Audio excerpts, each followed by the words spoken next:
Hello, I'm Eagle Gardens 1 on Instagram, and this is fucking talking shit with Eagle, episode 583. Hopefully, you guys have had a great Thursday. I most certainly have, and I have an amazing guest for you tonight. Somebody I've been waiting to talk to for a minute, Mr. Nate Lund, Red Dragon Brothers, Las Vegas. How you doing, my friend? You want to tell us how you're doing and where we can find you? Oh man, I'm doing great, Eagle. I appreciate you having me on. Again, I appreciate your patience and your diligence with working with me on being able to get onto the show. The invite is greatly appreciated, and I'm excited to be here. Oh, and we're out of Las Vegas, Nevada, and California. Right now, I live and reside in Las Vegas, Nevada.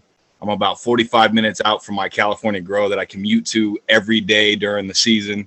And we're in the off season right now. I'm doing a little breeding project here at home in Las Vegas. So, yeah, excited about the whole thing. Excited about the season getting ready to start. Not too far around the corner from springtime.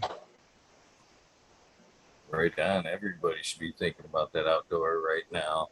And I understand you are a busy man, and that's one of the reasons I wanted to get you on the show, and that's one of the reasons I haven't gave up, my friend.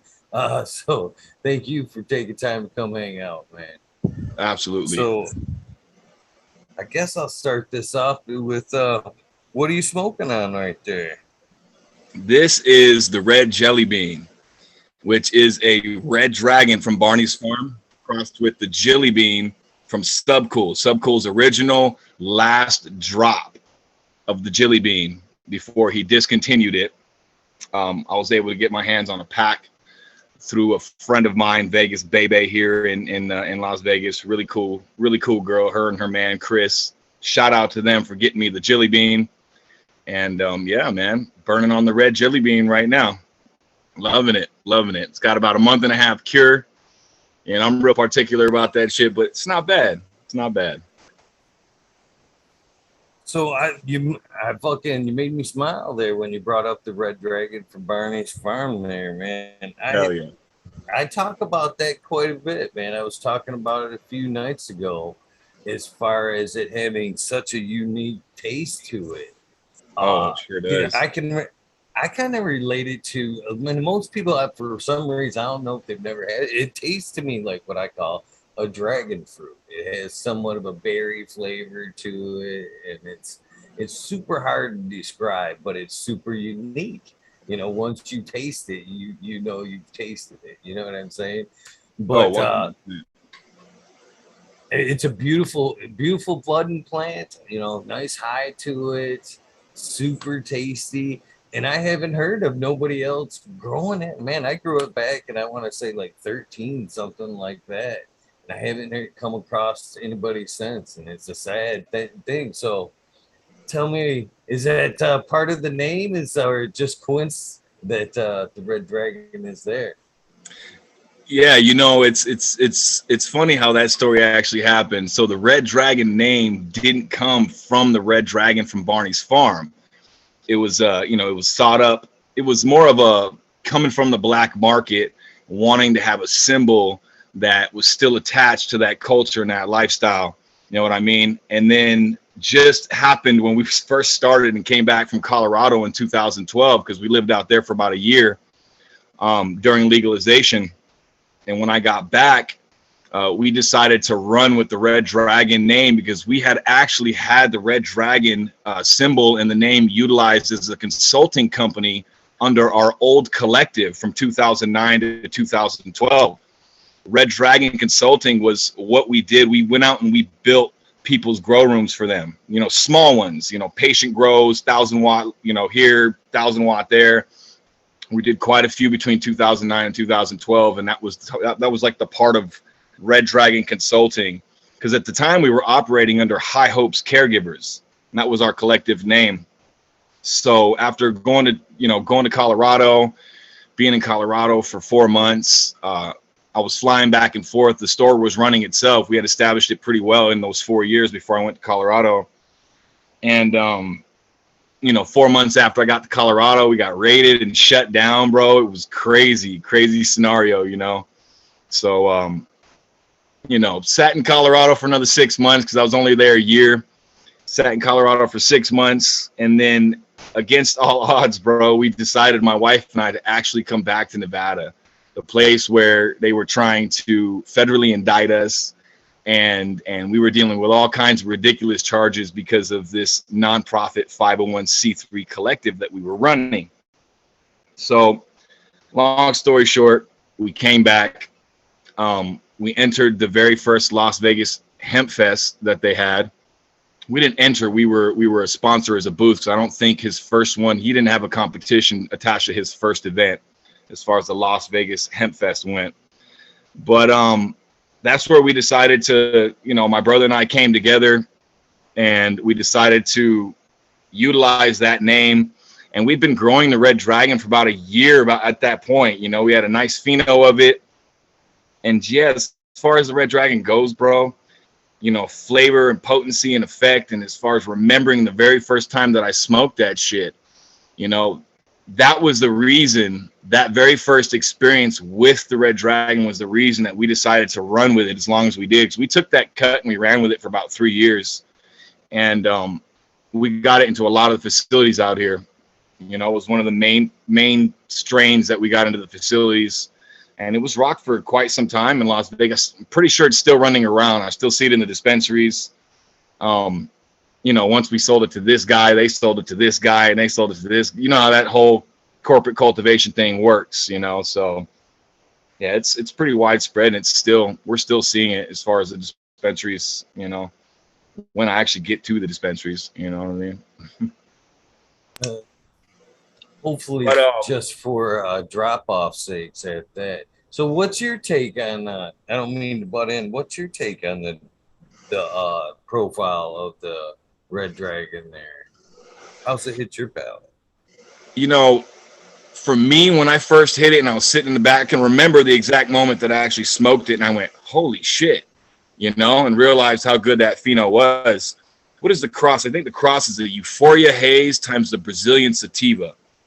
It's a very 50-50 balanced, beautiful balance. Great daytime, super flavorful. And the pheno we had was citrusy, and it grew really, really red.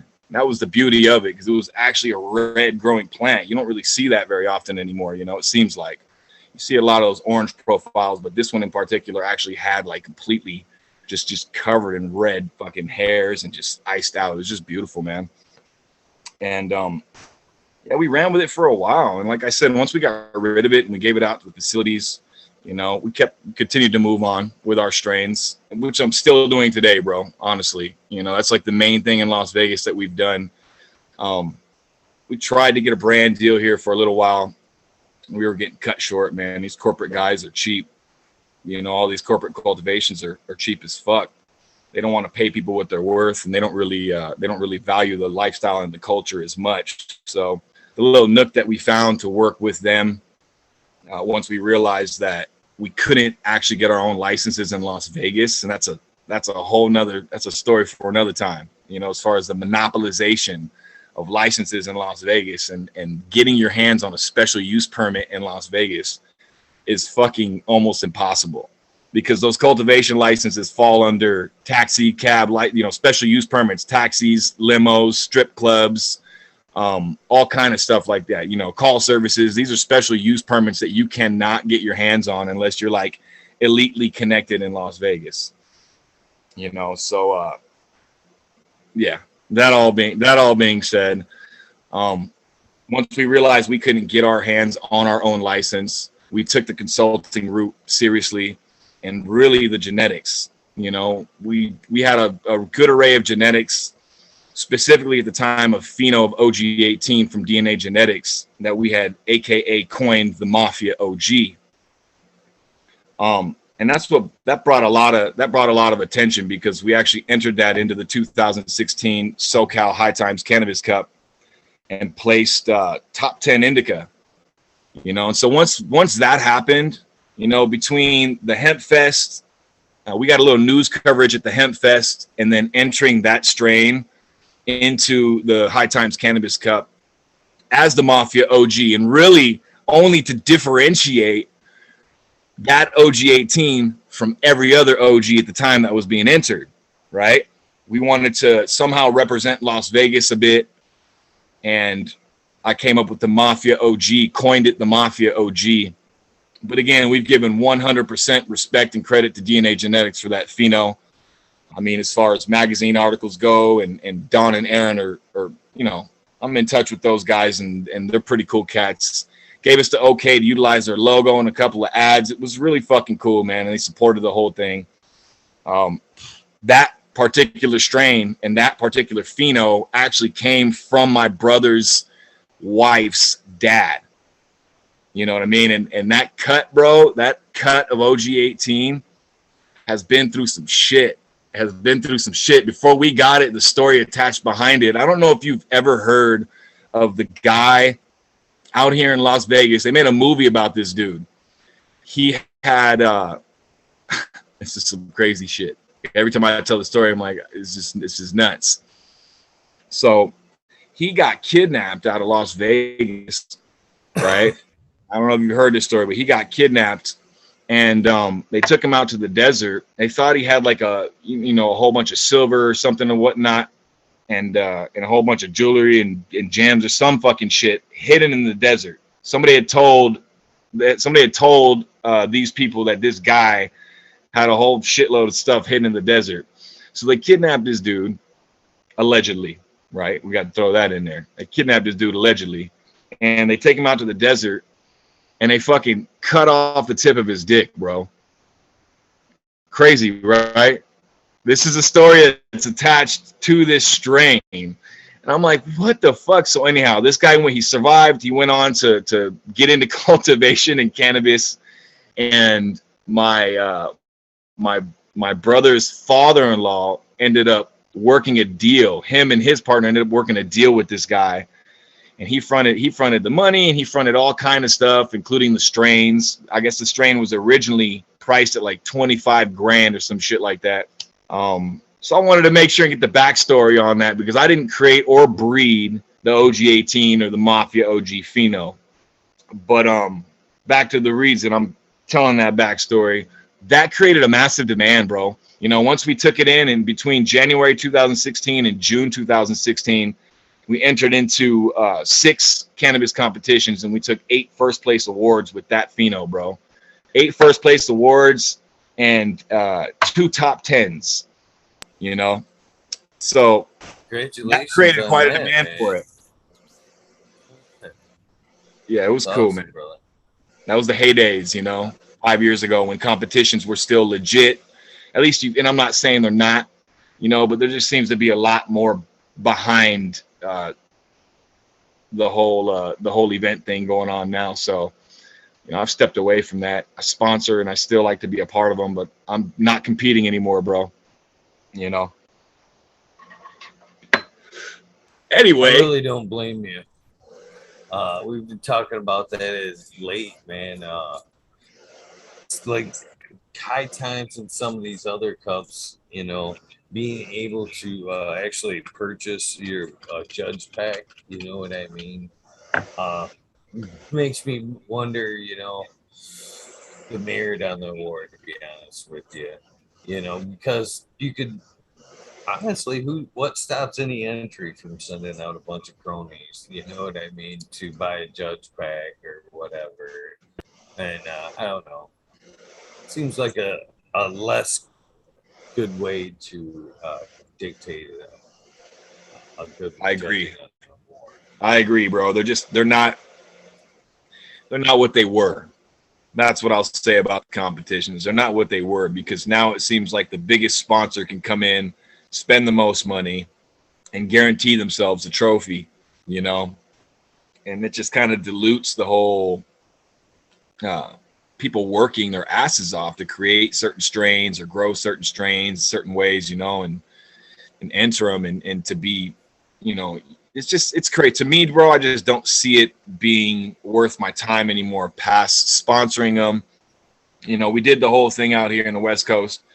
I was talking to a buddy out in Oklahoma. He's trying to get me to come out there.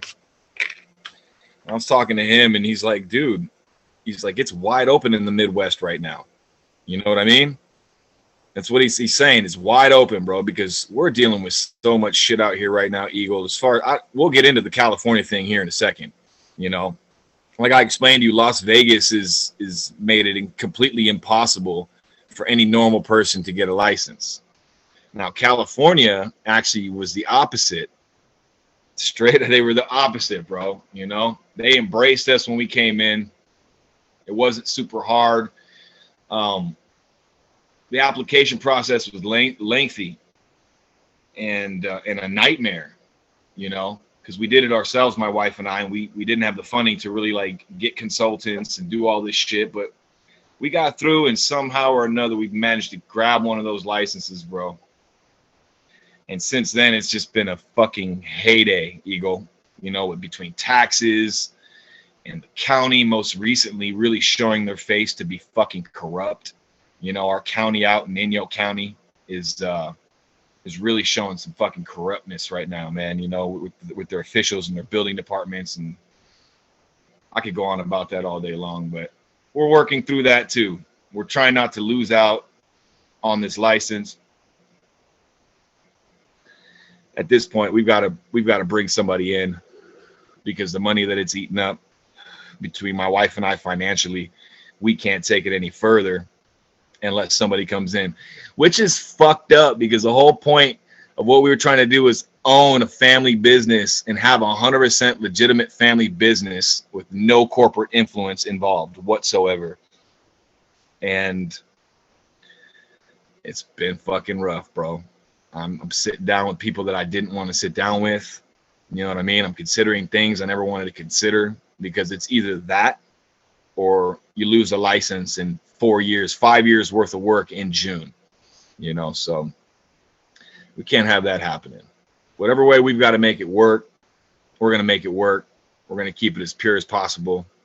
We're not going to change any of our growing methods when it comes to our organic methods, our regenerative methods, which are important to us, bro. You know, everybody's growing the same. Everybody's growing synthetically. You know, everybody's dumping nutrients and salts into their fucking soils and calling it organic. And, you know, the shit's fucking crazy. And I'm talking about outdoor. I'm not talking about inside. Inside, we're doing what we have to because we're in pots, bro. You know, it's a whole different scenario inside than it is outside. I've learned a lot more outside about what I can do inside and what I can make inside myself, as far as ferments go and all those great additions, you know, earthworm casting teas. Yeah, everything has its place, bro. And I'm not knocking anything when I talk about salts and synthetics. The salts have their purpose, you know, and not everybody has the time or the patience to get into ferments and understand Korean natural farming and all these other regenerative practices that takes a little bit more effort to do, you know, and a little bit more work to do. So I understand people wanting a real easy breakdown and a schedule to understand. You know, it just makes things simpler right off the bat. And when you have proven results, bro, I mean, I've gone into these facilities and I've tried to convince these motherfuckers.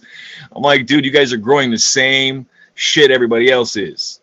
You know, I'm like, that's good and that's okay because that's the volume market. But I'm like, where's the quality in the craft market? Like, you got 11 rooms over here. Like, just give us 1 or 2 of these rooms and let us come in with some organic shit and set up an organic system, you know. And it's kind of like the food was back in the day with the organic food. When it all first started happening 5-10 years ago, people weren't really that interested in it, you know, and people were skeptical of it.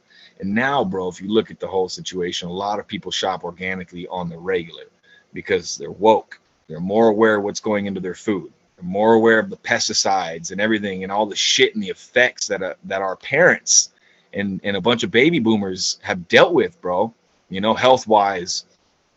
So anyway, getting on my soapbox there, just going off and shit, but trying to convince people of organics these days.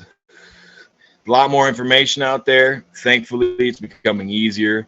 But at this point, you know, my main focus on doing anything like this, bro, is to really encourage people to try to take that organic approach.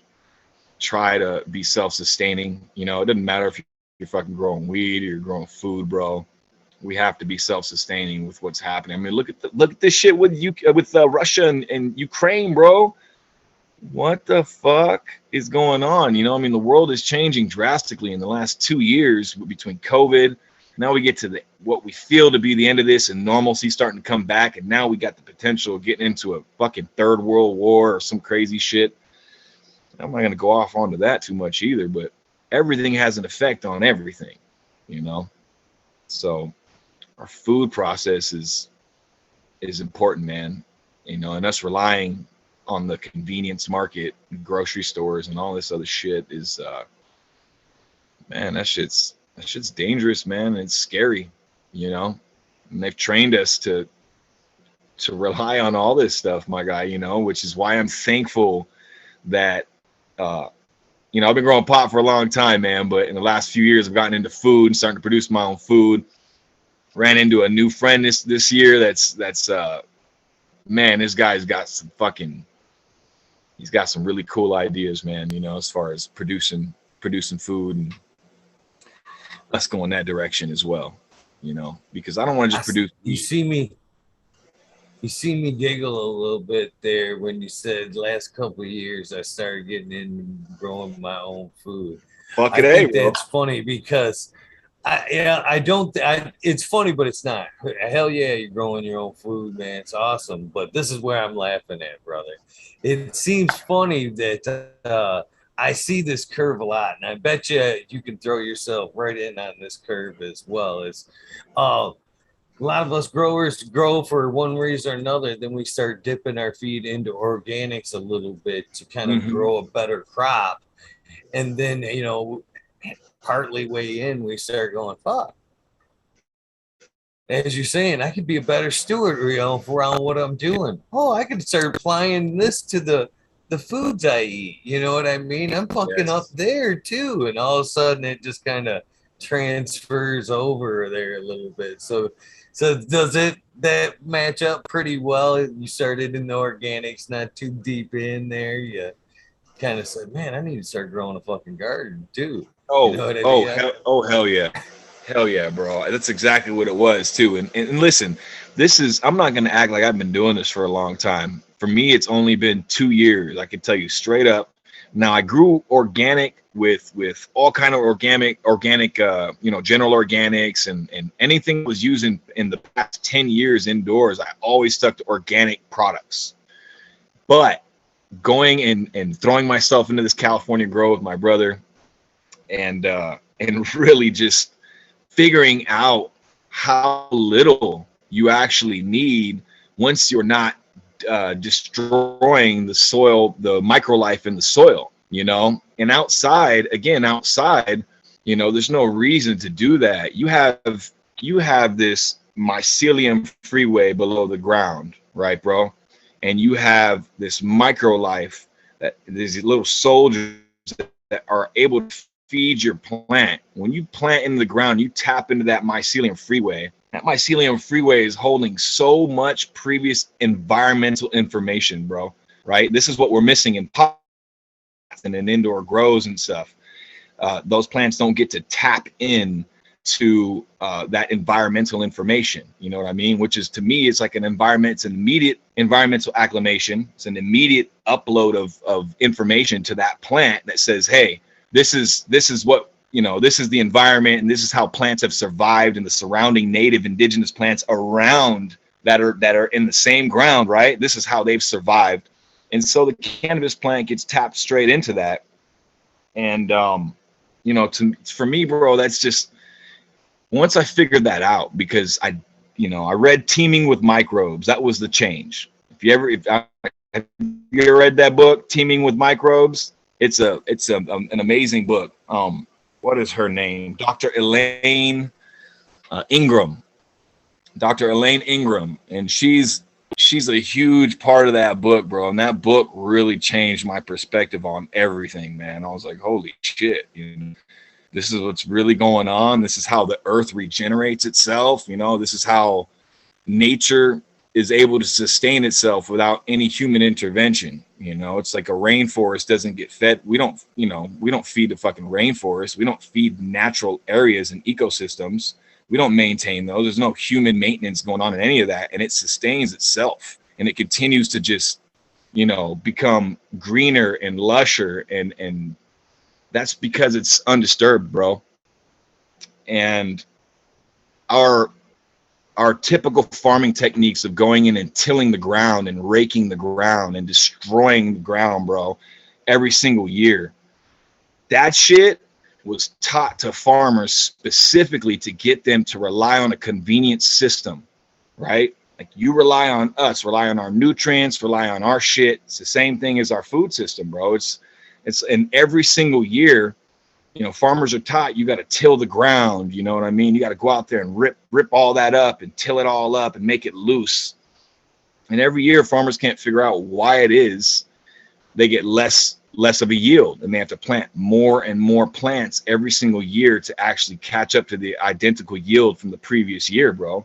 You know, and we're like, bro, we're looking at like 60 years. You know, 60 years. If you just look, if some of the information that's out there, you know, is just blowing my mind. 60 years, bro, before we are our kids. I got 5 kids, bro. You know what I mean? Our kids are dealing with this shit, you know, destroyed Dust Bowl effect type shit, because farmers are just constantly tilling every year and releasing all that carbon, bro, that's supposed to stay in the ground. They're releasing that shit into the air. This dude did a study, and he's like, you can look in May. He said in May, April and May, he said the most carbon in the world has accumulated in the atmosphere. And it's because humans are farming, bro. And we're all scraping and tilling the ground and destroying the fucking ground, bro, and releasing that carbon, you know, which is detrimental to our atmosphere, you know, not just the ground, bro. It's just throwing shit off. It's not supposed to be done. Anyway, so that's just the insight that I had as far as organics. And yes, once all that shit came to play and I realized, holy crap, this mycelium network exists below the ground. The microlife will feed my, you know, as long as I fucking feed the soil, the microbes will feed the plant. You know, I'm not feeding the plant anymore. I'm just feeding the soil and allowing the soil to do its thing, you know, and the microbes to do its thing. So it just simplified things for me, bro, because, you know, it sounds complicated, but it's not. It's so fucking simple, you know, and as long as you don't pour salt-based synthetics and use miticides and pesticides and herbicides, you know, you're going to keep that at its maximum health. You know, the only way that you can actually continue to not succeed with this system is to do the typical farming of dumping these chemicals into the ground, dumping these pesticides into the ground. You know, it starts with the chemicals, bro. The chemicals make the plants weak. The weaks don't have the plants don't have a defense system, because all organic plants have a defensive system. You know what I mean? Like, you can look at them and almost rub them. They've got this white layer, bro, all over them. A real organic plant, bro, has a white fucking alive layer, fungal layer all over that shit, dude. You know, and it's almost like a protectant. And synthetic plants don't have that. I've noticed in my indoors and in my pots, like, they don't have that shit, man. You know, no matter how organic I grow, no matter how much I just do molasses or earthworm castings or anything of that sort, it always seems to me that the spectrum, you have a way broader spectrum outside, you know what I mean, than you do inside. And that even comes down to like the plant foliage and the canopy, you know, and noticing things like that, bro. You know, that it's just not there because those plants aren't connecting into that system. We are in this indoors, we're in a synthetic environment. The highest synthetic environment possible, you know, and these plants, man, like, whether in pots or not, bro, they there's intelligence attached. They know what's going on. They understand that the airflow is consistent. The light cycle is completely consistent. And it's not that it doesn't work. It's just that I feel, and this is just me throwing this out there, because I don't got test results or anything like that to fucking back any of this up. This is just kind of my observations and my experiences with the herb smoked from indoor and outdoor, right? Like, the indoor weed for me always has half the effect that the outdoor and the sun-grown does. You know, as far as duration goes, you know, sun-grown organic cannabis for me, man, the duration of the high on that is is 1 to none compared to indoor. You know, now I've noticed like higher flavonoid and terpene content inside, you know, because this is a plant that maximizes under stress. So if you put it under an insanely stressful environment, i.e. Indoor grow with synthetic lights, synthetic airflow, you know what I mean? All these combinations, it beautifully enough, it's going to fucking maximize. And that's why we find high potency 30%ers and plus in indoor situations, because that plant is pumping out at its maximum and it's trying its best to survive, you know, in an environment where it's like, holy shit, what the fuck is going on? I could still grow. I've adapted to this over time because, you know, fuck, man, we went into the indoor grows in the, you know, 60s and 70s and shit to preserve genetics, but there was an effect on genetics because of that, bro. You know what I mean? There was an effect when genetics went inside. They had to adapt to that, you know, which is why, you know, I'm trying to focus specifically on when I breed indoor stock, marketing it as for the use of indoor. You know what I mean? I'm not saying indoor stock and indoor bred seeds aren't going to do good outside. I just feel that it would make more sense to utilize that environment and those seeds created in that environment to be grown in that exact same environment. You know, there seems to be an acclimation period. I've seen differences in seeds that I bred indoor that I took outside. I've seen differences in clones, in generations of clones, like acclimation almost. You know what I mean? That the plant is changing and adapting to the outside. There isn't a lot of consistency. So I mean, I'll grow a plant from seed. I'll take a clone off of it, you know, and continue on with that. And it just seems to that there's just differences. You know, there's acclimation periods through the same times of the year that you're growing it. You know, having grown these strains for multiple years at a time. It's interesting. The whole fucking thing is interesting, bro. You know, and now getting into the organic side of sun-grown seeds and topographically produced seeds, which is really just a fancy word for environmentally produced, right? Which is why I'm now believing what I believe as far as the indoor goes, because of a topographically produced seed comes from an area that it cannot be replicated, bro. You understand? Because, you know, say you've got a microclimate in Michigan and you grow that shit outside. You know, topographical is full sun. You know, as far as the definition goes, it's like full sun. There's no greenhouses. There's no nothing. It's fully environmentally produced with that environment. So it's topographically produced, right? Like for instance, I said I live in Las Vegas. I actually live in Blue Diamond. It's a little itty bitty town right on the outside of Las Vegas, like 15 minutes outside in the southwest Las Vegas, right?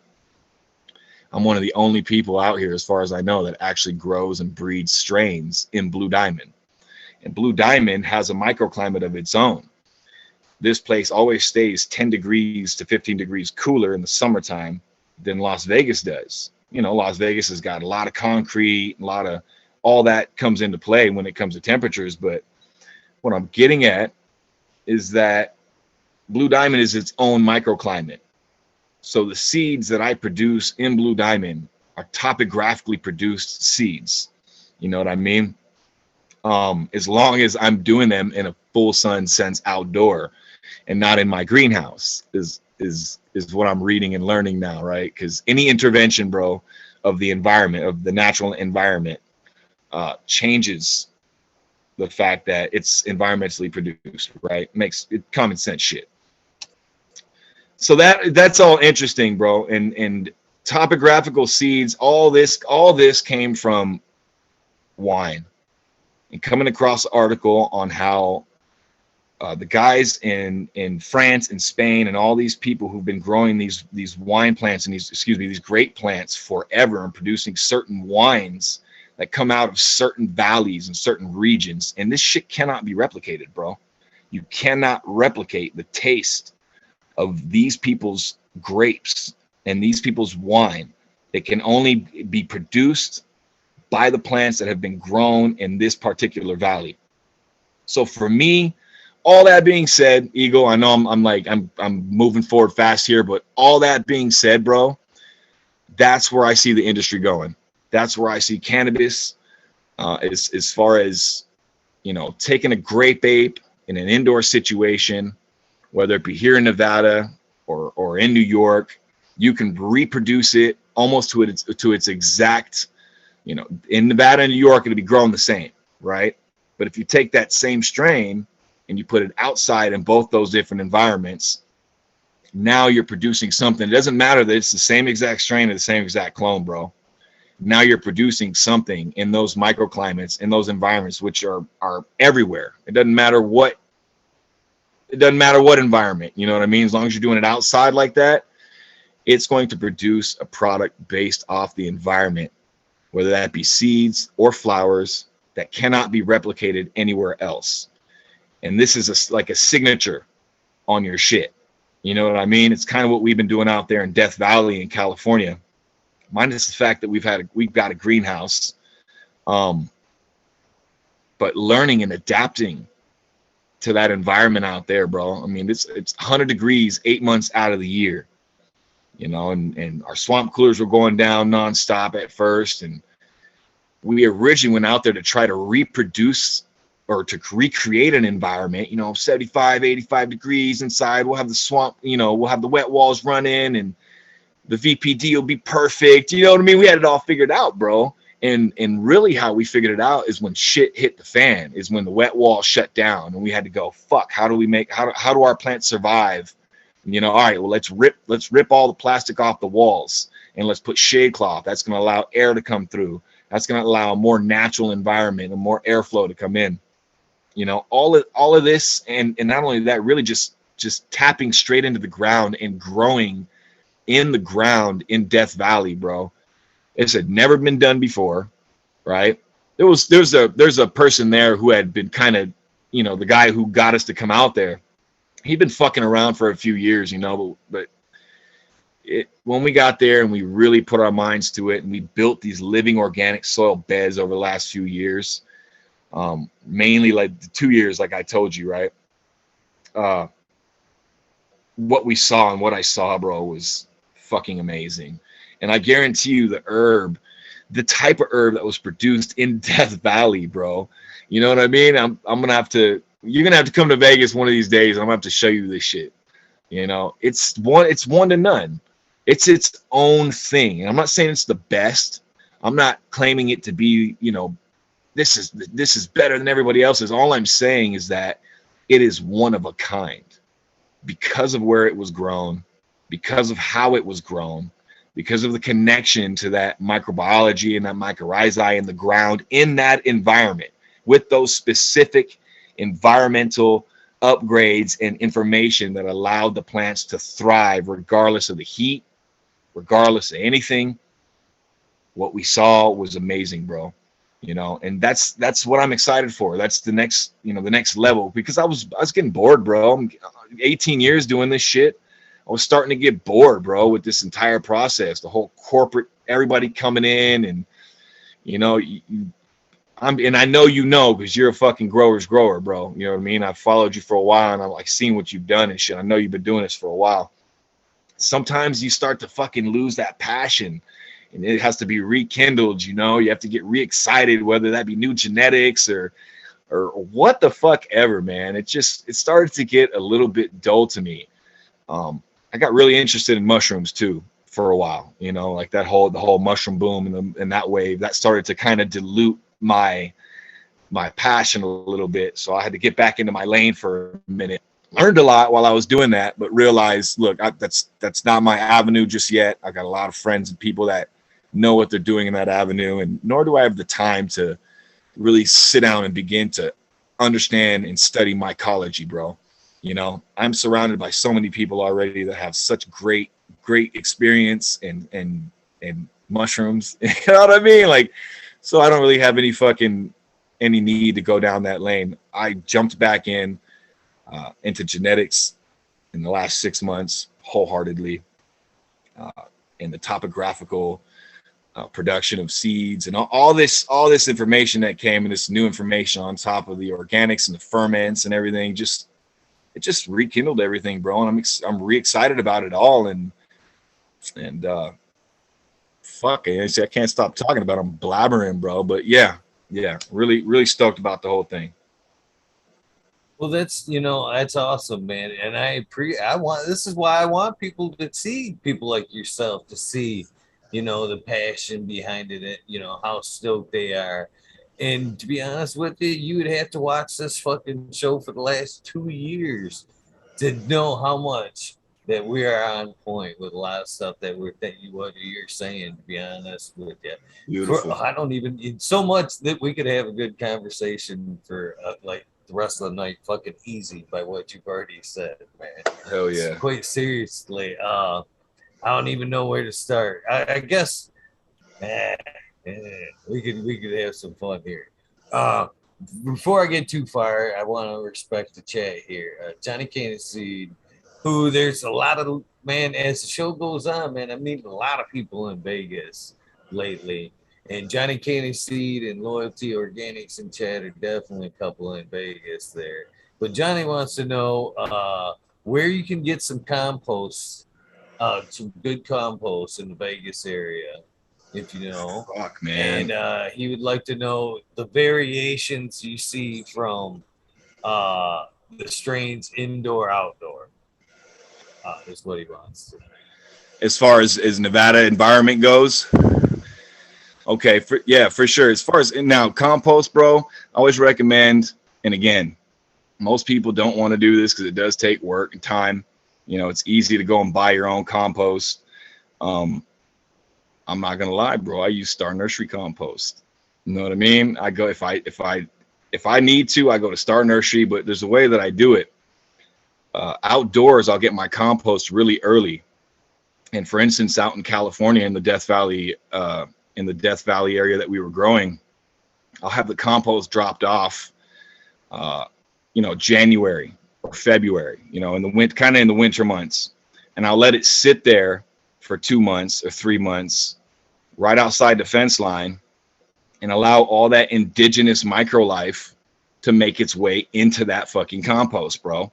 Let it sit there, let it go through that environment, you know what I mean? Let it just chill for a minute. I don't just get it dumped and then lay it straight down. I've never done that. I always leave it in a pile and I allow the indigenous microbes and everything else to like really inoculate it, I guess you could call it, and then I'll bring it in and I'll lay it down about now. Most people lay their compost down a little bit earlier, but mine will sit for a while. I'll come in and lay it down usually like the beginning of March. And just let it sit in there for a while. If I can get an early season planting in the Nevada desert, you can actually, if you have plants ready inside, like 2-3 foot tall plants, you can put those outside. Not every year. It really depends, and you got to be watching the cold.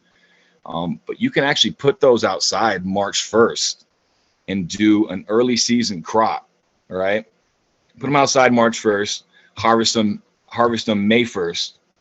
Also throw plants outside April 1st and harvest those June 1st. So those are your 2 early season crops.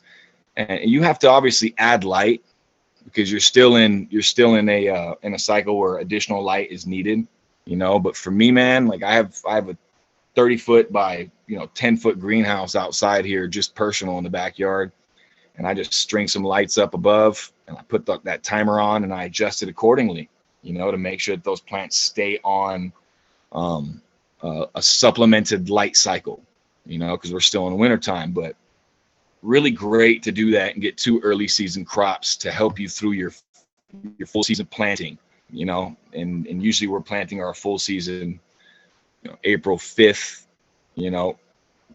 something like that, 6 inches, 1 foot plants, April 5th, and getting those running. And those will go from April to October, and that's the full season. And we'll plant late season crops right at the beginning of September. So September 1st, before even the full season is done, I'll plant again. right? I have plants that are coming out and I'll plant straight in the ground again. Another, 1 footers, 2 footers, it don't matter really. Throw them out there.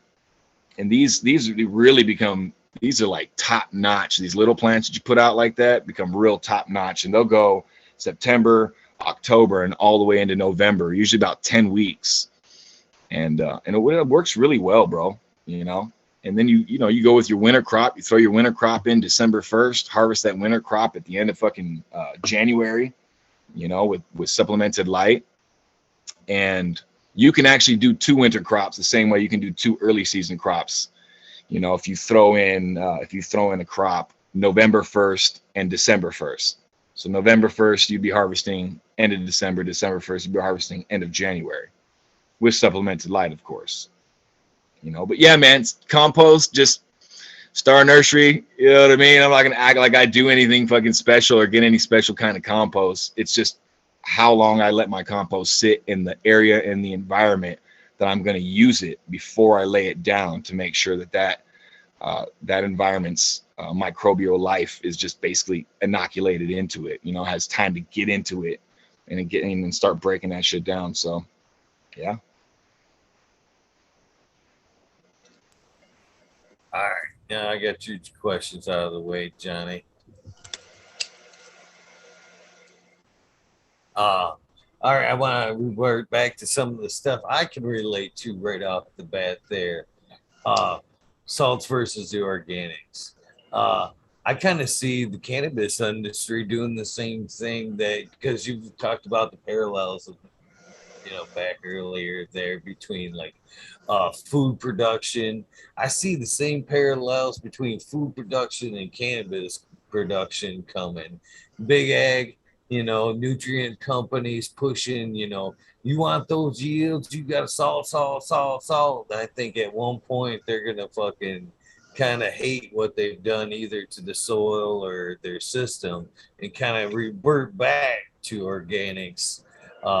At one point, it may be for cost effective reasons or just because they realize the damage they're doing to the surroundings or whatever. Amen But to I that. think they'll come full circle, kind of like you're saying. What's your thoughts on that? It'll come full circle because it'll have to, Eagle. I don't think there'll be any other way for us to go. We have no other direction to go. I mean, how long can we do the synthetic thing? How long can we continue to poison our agricultural areas? And when I say that, I say it lightly because I don't want to offend people. This is a very touchy subject. People don't like to think that they're doing something wrong. And when I talk to people about converting over and doing their own, making their own casting teas and utilizing molasses and aloe and, making ferments, it just that alone, it always intimidates people.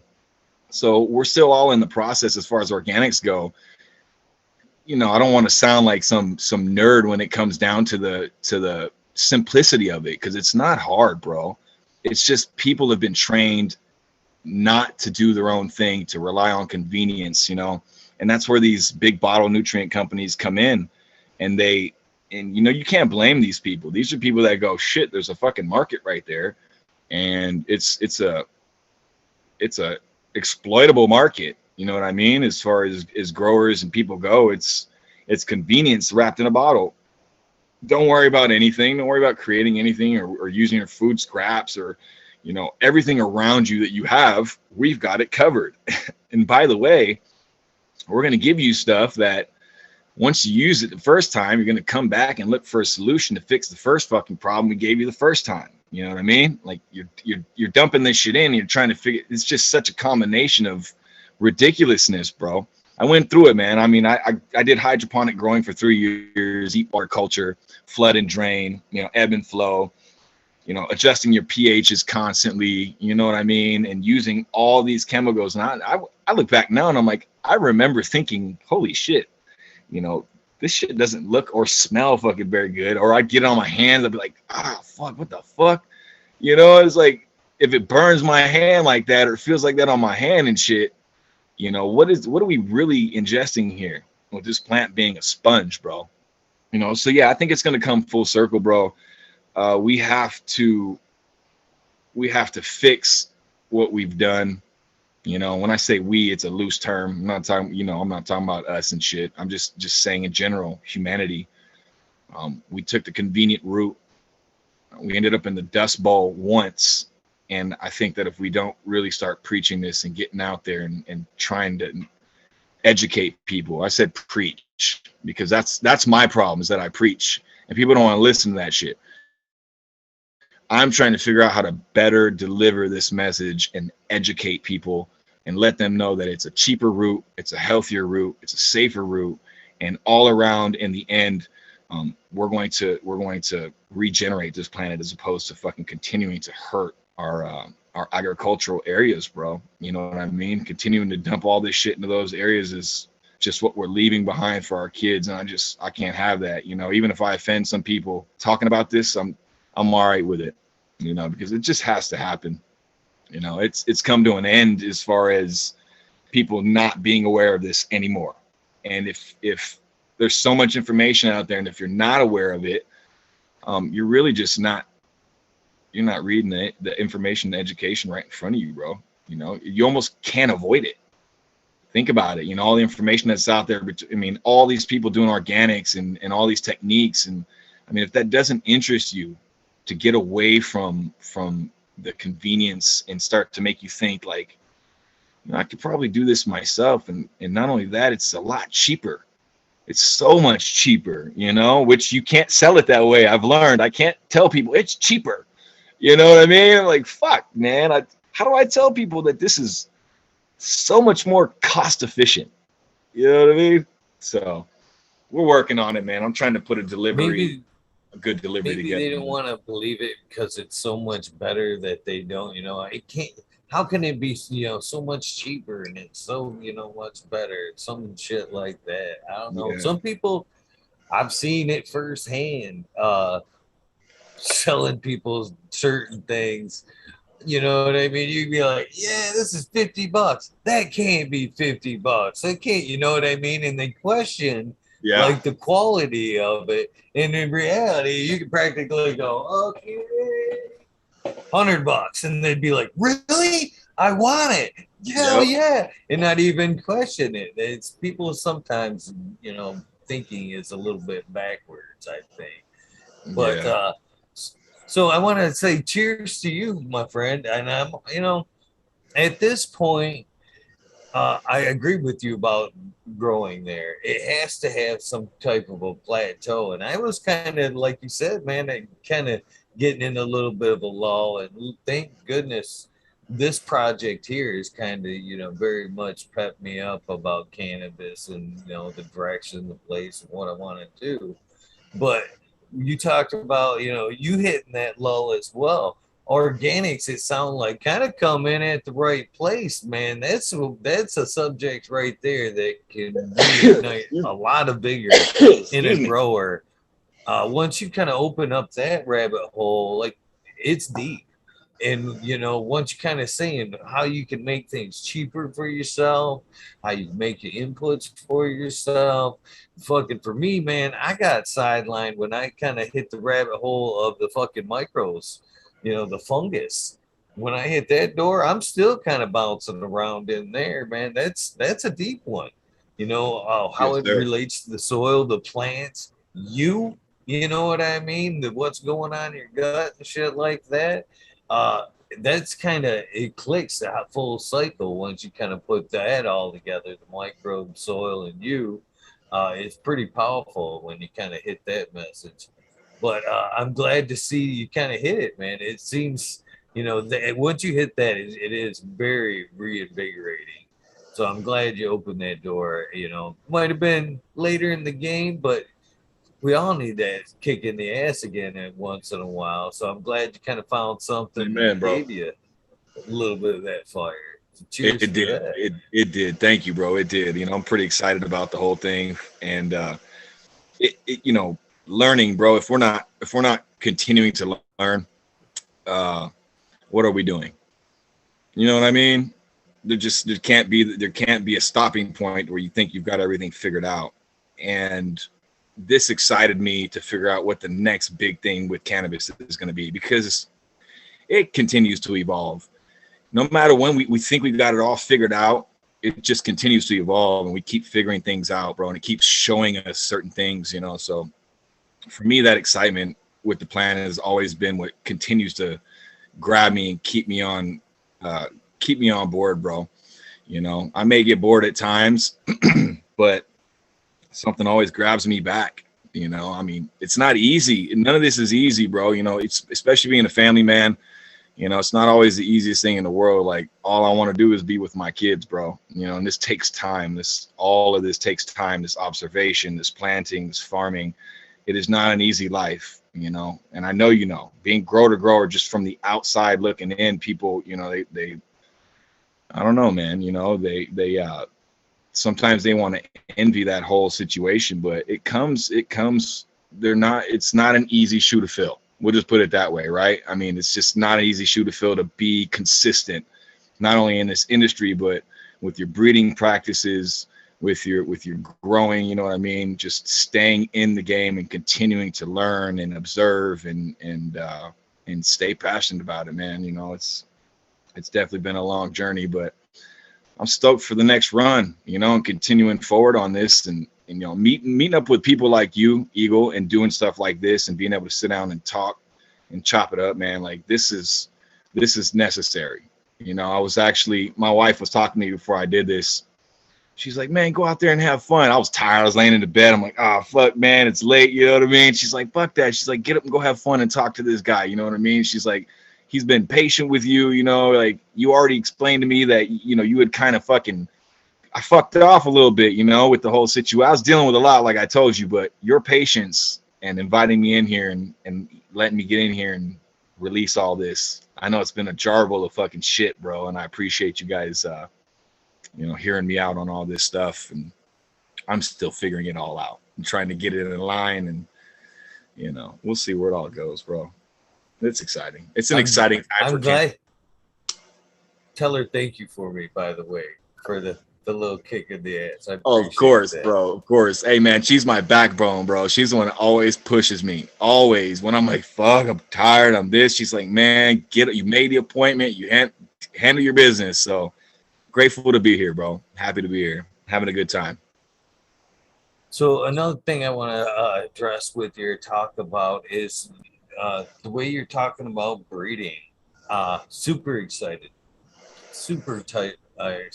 Excited about topical. Is that how tropical? Say it for me. I know I fucked it up twice. That's all right. It's all right. It took me a minute too. Topographical. There you go. Yeah, topographical. I definitely appreciate it, man. 100%, because again, unless you had watched the show, you know, last year, you probably think I'm just blowing smoke up your ass or agreeing with you. But I really believe that indoor breeding kind of, as you said, when we took it indoors, we kind of lost something. And what you're saying is exactly right. It's environment, the stressors that you talk about. I'm a huge man. I talk about stress all the time, where a lot of shows are talking, well, you want to do this to eliminate the stress. I'm like, fuck that. Rip the leaves off. Let them hang. Yeah. It's all good things. You know what I mean? You're straight. Yeah, I was stoked to kind of hear you address that a little bit. But yeah, I think that there's a lot being lost with indoor breeding. If it keeps going at the rate it is, I think just like a lot of these other fruits and things we grow, epigenetics, I think is gonna make them accessible, more accessible to pathogens and shit like that. Unless every so often you kind of cross some outdoor in there, it needs kind of like what you were talking about earlier, how the microbes have like the key for the environment all locked up in their like code there. Yes. I think that's the same thing that goes on with outdoor breeding, to be honest with you. How you're talking about, I think that's that all that stress, you know what I mean? What it's prepared in that environment is locked in the DNA of that seed. You know Yes. what I mean? Yes, it And is. then as it's breeded with something, it's more, you take it indoors. That seed cracks, the stressors from molds and other shit like that are already inbred from this outdoor seed or the outdoor parent. You know what I mean? Mm-hmm. So I love what you're doing, and more or less, I like too the fact that you're actually labeling. In this is bred indoors, outdoors, whatever, and letting them know ahead of time. I'm excited. I think that we need more of that, more especially outdoor breeding as much as possible, Yeah, to it's keep it's hard, the man. strain strong. There's so much behind it, bro. Like when you start telling people you're breeding outdoor, you're doing an outdoor project, you always, no matter how many times I've done this, bro, you always get the people in the comments or whatnot that, oh, well, what about, you're gonna pollinate everybody and you're gonna do this and that. And I understand. You're absolutely right. And that's definitely something to keep of concern. Luckily for me, like I said, I live in this little ass town where I'm pretty sure after 6 years, I'm the only one here doing this. Um, so thankfully I can do it. I can do it without any, uh, too much worry or concern for anybody else. But you know, as far as the difference between, like you just touched on, the difference between seeds grown outside, tapped into that data and that information, right? Every plant has the ability to do this, and every plant's seed is able to upload this data, which allows it to better perform and better survive the next year. And no matter what, but every year is not the same. Every environment and every day is never the same. So what's missing in the indoor seed stock, I believe, is are those changes that come from the outdoor environment, in the outdoor seed stock. That data and that information, I feel, is uploaded into that seed stock, which allows you to, uh, not have to go through as much of an acclimation process. It's already been uploaded. It's been connected into the mycelium freeways previously. And it doesn't matter where, bro, I believe, in my opinion, it doesn't really matter where, because this shit stretches across the globe.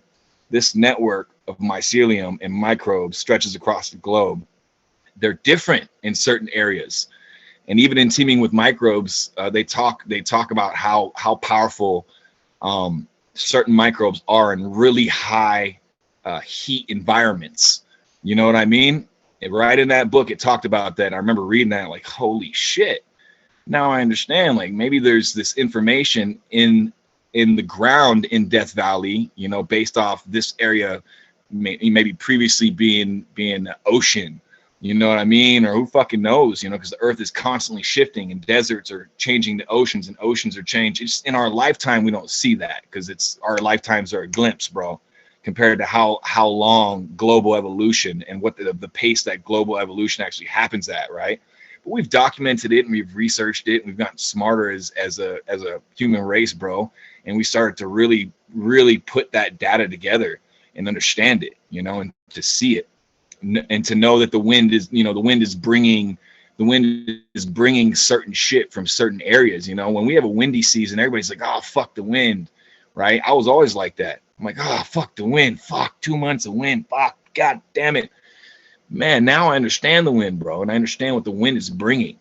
The wind is bringing all kind of shit from other areas. It's picking up and depositing shit all over the globe, and there's, like, even in the air and above us, is just channels and freeways of all kind of shit happening, shit being taken from one place to the next and continuing to make this whole process work the way that it does. But back to the subject of the plants that are planted in the ground and have access to that information and that kind of environmental shifts and changes. I just feel like our seed stock indoor is missing that. You know what I mean? It's missing that. It's not exposed to those elements. It's not tapped into that mycelium in those freeways. So when I say this extremely loosely, because I do indoor breeding, and I'm doing indoor breeding, have done indoor breeding in the past, and will continue to do indoor breeding. But that has always kind of fucked with me a little bit. I'm like, is the seed stock that we're producing and putting out there, is it at its highest top-notch quality? you know, for people, or is it missing something? And eventually, if we continue that, will we downgrade the genetics through indoor breeding as opposed to the natural process of how it works outside, bro? You know what I mean?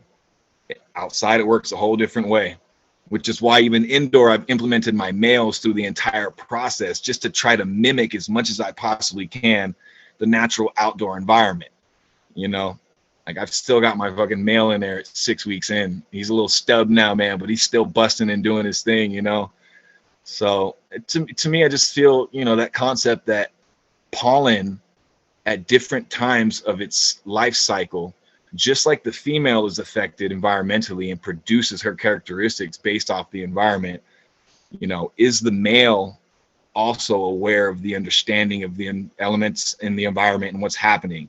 And is the pollen that's blown out? Because remember, in nature, the males are growing through the whole cycle with the females majority of the time, right?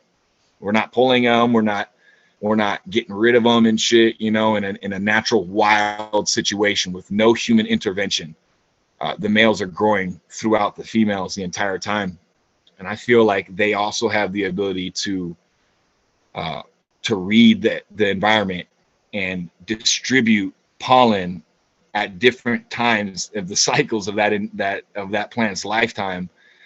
And all that information is information that gets downloaded into the seed stock, you know? So I guess what I'm saying is that not all the seed stock throughout the entire plant is exactly the same, maybe, because the first pollen that hits the plant, you know, and starts to produce those first seeds, and then you got 2 and 3 weeks goes by and it's all kind of different factors, and maybe the pollen is changing, you know. I don't know. It's a theory, bro. I want to explore it more, you know. I'm not sure how, you know. I was thinking about collecting pollen at different intervals and then seeing if we could see any differences, you know, pattern differences in the pollen, you know, how much pollen is in each sepal at different cycles of the year and shit, bro. I don't know. Just, you know, just thinking about different things, you know, trying to figure out what's really going on. Not too many people fucking have pondered the male, bro. The male cannabis plant, you know. It's just always been this thing that, oh shit, I've got this extra male, or I need to collect the pollen as quickly as I possibly can and get rid of it because I don't want it to fuck up my shit, you know.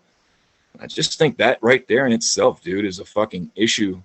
Man, and when I say that, please nobody get upset with me, because I know that this is a technique that has been used for a long, long time, including by myself for the duration of the time I've been breeding. This is all brand new to me. You know, all these concepts are brand new to me. And this will be my very first run inside where I actually run the male the entire time throughout the cycle, bro. So whether there's a difference or not, how to tell that difference, we'll see. You know, we'll see how the fuck I can, you know, figure that one out. But that's the type of shit right there that keeps me going, man. It keeps my mind running. You know, I want to figure this out to its utmost and topmost priority. You know, like let's just keep fucking learning, man. You know, let's keep teaching each other and you know, throwing all that out there, man. Like well, I just want, other people's opinion well over here, brother.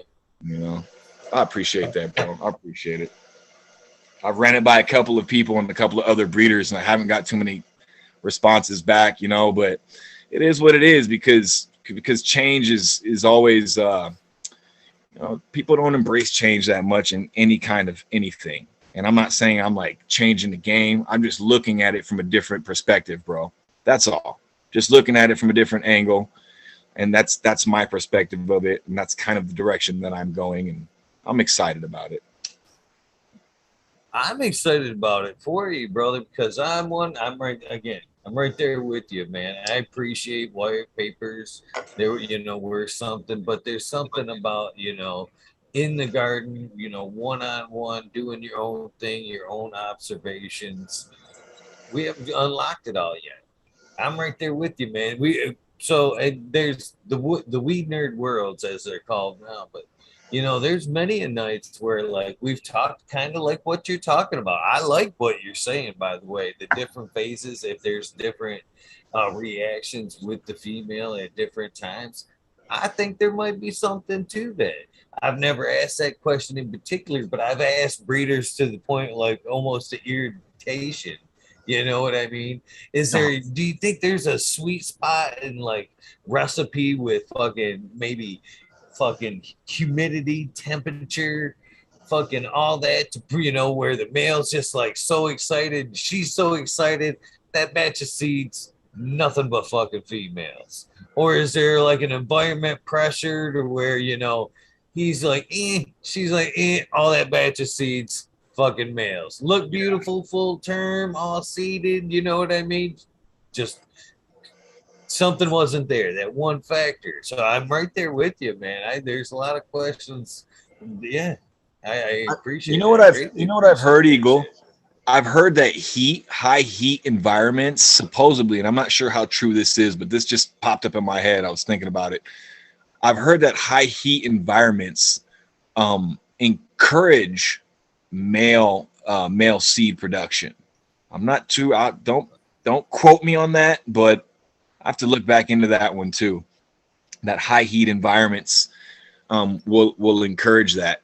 You know, I'm not sure how true that is, and obviously, I'm sure it's absolutely genetic based. You know what I mean? Uh, but yeah, I believe I've heard that in the past, so I'm not sure how true it is, but something to think Right. about there. I have to look back on that one. Oh, definitely take a note. Definitely take a note. So yeah, a bunch of things are there about breeding, but yeah, as far as like times when you can throw in that mail is there's a lot of good questions that have been answered. That there's, well, another term I stole from the organics or the mycology world is because I don't like the term bro science. It takes such a beating I anymore. know, Where it's bro. I fucking been hate trying that to shit. it, or any time these days it's like discredited. So the term I kind of like stole or borrowed, if you will, from the mycology world is citizen science. Oh, Basically, when they're out foraging, you know what I mean, and looking and excuse me. verifying, rather than call what they're doing bro science, it's citizen science. It's a bunch of Hmm. regular folks out there trying to find answers. Same thing what we're doing right now. You know what I mean? Same thing. It's a better term, and I think it's, I don't know. I like it myself. No, I agree, bro. I've, you know, bro, being on the West Coast, you hear me, bro. Like, we can't help it, man. I've been out here 23 years. We bro all day long, and I've gotten that from people before. They're like, "Yeah, this dude and his bro science," you know what I mean? And I just kind of I laugh about it. I'm like, fuck, but it is what it is, man. Because I am who I am, dog. And a lot of us breeders, a lot of us growers out here, we don't. Some of us don't fit the profile. You know what I mean? And that's okay. That's okay because not everybody's the same. Just like not all plants are the same, bro. And everybody has something to add to this. You know, what I've learned is that as opposed to trying to judge, the breeding space right now is full of a lot of arrogance and a lot of cockiness, bro. And each to their own. It's just that's not my avenue. You know what I mean? I'm confident in certain things that I do, but getting into the breeding space seriously in the last 6 months, I see a lot of arrogance, and I see a lot of people not putting their work up. Like, if I'm going to buy seed stock from you, or if I'm going to support your genetics, seeing the process and seeing that process happen, not once and then you're fucking running with genetics forever. Like, I want to see things created. I want to see the process happen. I want to see you take your F1s and fucking and test run those motherfuckers, bro, and be happy and excited searching through them, and share with me the information about, this cross didn't work out, this one looks to have a future, and this is what I'm dealing with this one. I don't see a lot of that, bro. I just saw that as an avenue. I'm like, well, fuck, I got no problem showing my work or dealing with, or putting that out there. I want people to know for fact, every step of the way what's going on, you know what I mean, and what it is going to be available, what crosses we're doing, you know, pictures of what we've got going on. My pictures are shit right now, by the way. Let me just throw that out there. Working on getting a lens for my HPS that I'm still fucking addicted to. Love my HPS lights. Always have. I know, I can see that in the background. Only us old schoolers, bro. We can't fuck them LEDs, man. I did that. I ran that shit, and I always go back to my HPSs. You know, no offense to all you LED growers out there and shit. You know, one of these days I'll switch over, but yeah, man. They're still working. They're still working.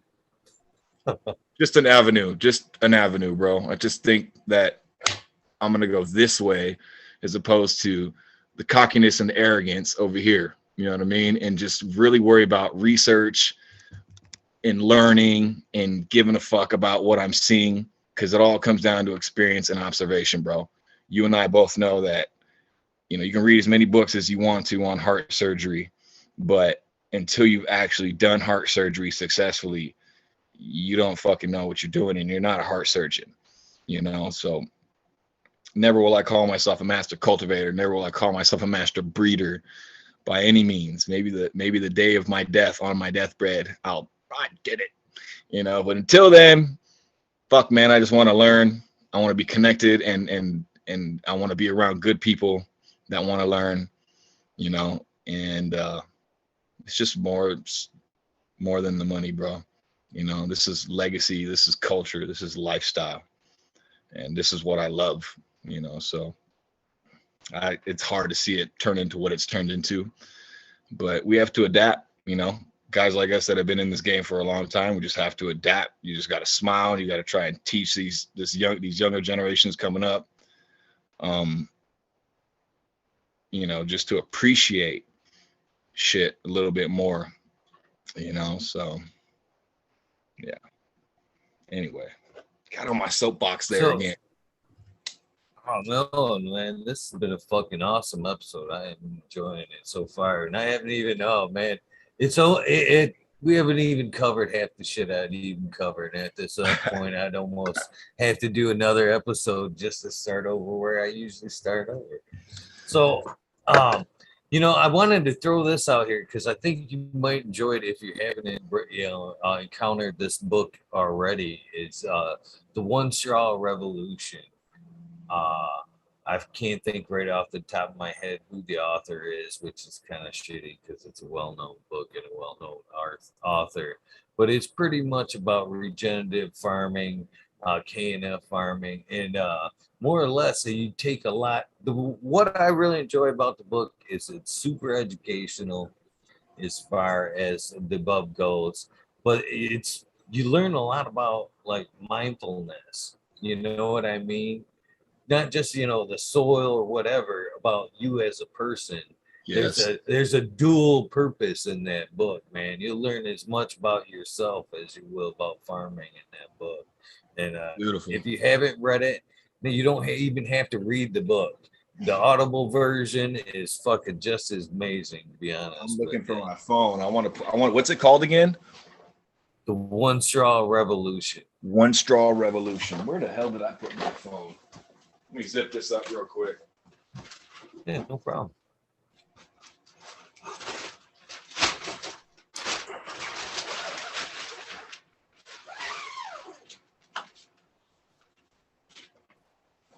That's somewhere around here. I'll remember that one though. The One Straw Revolution. I'm absolutely gonna pick that book up and read it, bro.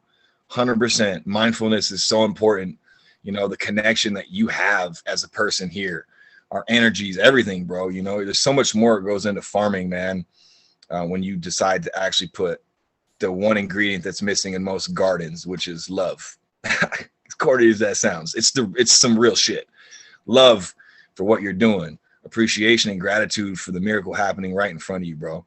You know, something is coming up out of the ground. Something is being produced with water and sunshine and dirt. And since I was a little kid, like I remember putting celery in the blue cups, you know, when I was a kid, and the celery dying blue, and just that whole thing, and sprouting the beans, you know, in school, man, I used to love doing that shit, you know, and that whole concept of wow, fucking a seed can grow. It sounds hella hippie, bro, but like a seed can grow something that can feed and sustain you if you just pay attention to it and give it a little bit of love. You know what I mean? And that's kind of where we come in. We have an ability to, um, you know, there's an enhancement, bro, with us being there. It's not like the plant, any and all plants can survive without us, you know, but we've had the privilege to partner up, almost like we've become partners with the plants, like partner plants, bro, and become a part of seeing, observing, and even having a fucking a hand in changing genetics, bro. You know, like it's not naturally happening. I mean, is it are we speeding forward, you know, with the genetics and the evolution of cannabis, uh, or are we going backwards with the way that cannabis is fucking evolving right now in urban farming, you know? So that's something I've always thought about. I'm like, I just don't know, man, you know, with this whole realization outdoor and this and becoming a sun grower. You know, I understand why indoor is there and why it all happened, bro, and why we all do it. But it's like, man, we all got to get back the fuck out into the sun, man. You know what I mean with this shit, and like the true evolution of cannabis. I think with more of that and the continuance of that can really be taken to the next level, bro. You know, through this whole idea again of topographical. You know, what happens when you start taking topographically created seeds with that kind of genetic information upgraded from those areas that they cannot be reproduced and starting to cross those. You know what I mean? Like it's just unlimited. It's already happening. It's been happening in areas like Afghani areas and Lebanon and like all these Afghani Hindu Kush mountain areas. Like they've been doing that. They have little pockets and microclimates all through there in the mountains and stuff, you know, some higher than others. And the evolution of those plants in those areas is all been based, and that information has been there, you know, like these guys have been putting it out there and talking about this stuff for a long time. It's all based on sea levels, on wind factors, you know, on mountain ranges. You know, when you got a valley in the middle of two mountain ranges, you know, the sun coming up at a certain time of the year and shit, you know, all those things having an effect on the production of those particular flowers or seed stock, you know. And then you start taking that kind of information and crossing it. That to me is the next step of genetics, you know. And this is just coming from the wine farmers, or excuse me, the grape farmers, bro. You know, the grape farmers made grape farming for that long. That's where topographical farming and the idea of it came from. And there's something else involved in that. If you look up topographical growing, as far as grapes, terriers, I don't know if I say it right, but terriers is a whole nother thing. You know what I mean? I'll let whoever's watching this and if you're really interested, go and look up topographical growing and terriers as far as grape and the wine industry goes. You know, that's how they fucking took it to the next level. And I'm excited to see cannabis go the same route, bro. And too, man, I'm glad to see that you're putting your hand in there. I like some of the parallels that you're throwing down there. I think like this is the way I kind of see outdoor breeding, and again, a parallel with us and our DNA, their seed, our seed. Uh, if today, if scientists have still not put together everything that's going on with our DNA. There's basically junk DNA, they'll call it. Basically, I think that's tools in the toolbox, like us being bred outdoors. You know what I mean? We've been programmed for all kinds of stressors just because the environment, our lives, whatever, hasn't triggered the DNA they call junk. You know what I mean? To Mm-hmm. be adapt us for the future. It's still there. It's still in the toolbox, and I think that's the same thing that breeding outdoors kind of does with cannabis. It gives her more tools in the toolbox to, defend against pathogens and shit like that. Yeah. Very well said, bro. Very well said. Hell yeah. No, I agree. Couldn't agree with that more. You know what I mean? It definitely builds up and enhances uh, resiliencies. Bug resiliencies, pests resiliencies, mold resiliencies. You know what I mean? All that shit. So uh, when the plant can read the environment, it's going to adapt at its fastest rate. To that environment. Doesn't matter what, man. Doesn't matter what plant. We can talk about any plant. We've cannabis is something that we've observed and we've seen and we've grown over and over again. But now I feel like I'm starting to see this shit everywhere. You know what I mean? Like in all plants, bro. And I'm starting to pay more attention. Like I went to the San Diego Zoo, and my wife was like, "Dude, you're more interested in the fucking plants in this place than you are the fucking animals, dude." I swear, man, it took everything not to nerd out and just post every one of these awesome plants that I saw, bro, that were put in certain areas of the zoo to help the animals who were not in their natural environment acclimate, and feel more like they were at home, and not only that, I paid attention to the irrigation as I'm walking through the whole day. I got to see how the irrigation was working, bro, and how certain plants were foliar fed and had to stay wet. I watched certain plants throughout the day that I was walking past every couple of hours getting sprayed and getting wet, and I'm like, holy shit. Like they figured out how to bring certain plants over here. They don't normally. Now San Diego's beautiful, bro. San Diego can grow all kind of shit, obviously, right? With that kind of weather and that environment. But certain plants and irrigation systems were set up to have certain shit that they needed done continually and constantly. Anyways, yeah, seeing all those plants and it's not something I haven't paid attention to before, but at the zoo specifically, it was awesome to see how many different varieties of plants that they had from different. We had African plants there, bro. They had this purple South African plant that was fucking so dope. It was seeding out, and I'm like, oh shit. I'm like, I wonder if I can get a little, if I can break a little piece of that off. You know what I mean? I was like, I want to grow that shit. Yeah, man, it was cool to see. Evolution of everything is interesting, to say the least. To see it all change and to see us all adapt. I mean, look what we've had to adapt to as humans in the last couple of years, bro. Our environment has changed drastically, and nobody can deny that. And there's so much shit that has changed in our everyday lives, but we've had to adapt to that. Now, how our bodies are changing, how our minds are changing, based on the environmental changes and shit, that's just the same concept behind everything. Everything is affected by environment. I've always looked at, I'm like, if you really getting into plants made me understand, and this is far out there, right? But listen to this. I'm like, obviously, if we're all affected by environment and shit, humans specifically, wouldn't that automatically tell you why it is we all look different? You know what I mean? Why there's so many different races, so many different colors, so many different eye shapes. Original parental lineage theoretically could have just had something to do with that. There was an adaptation to environmental factors. You take Alaskan Eskimos, for instance. Their eyes adapted to the sun, bro. The sun shining off of the snow.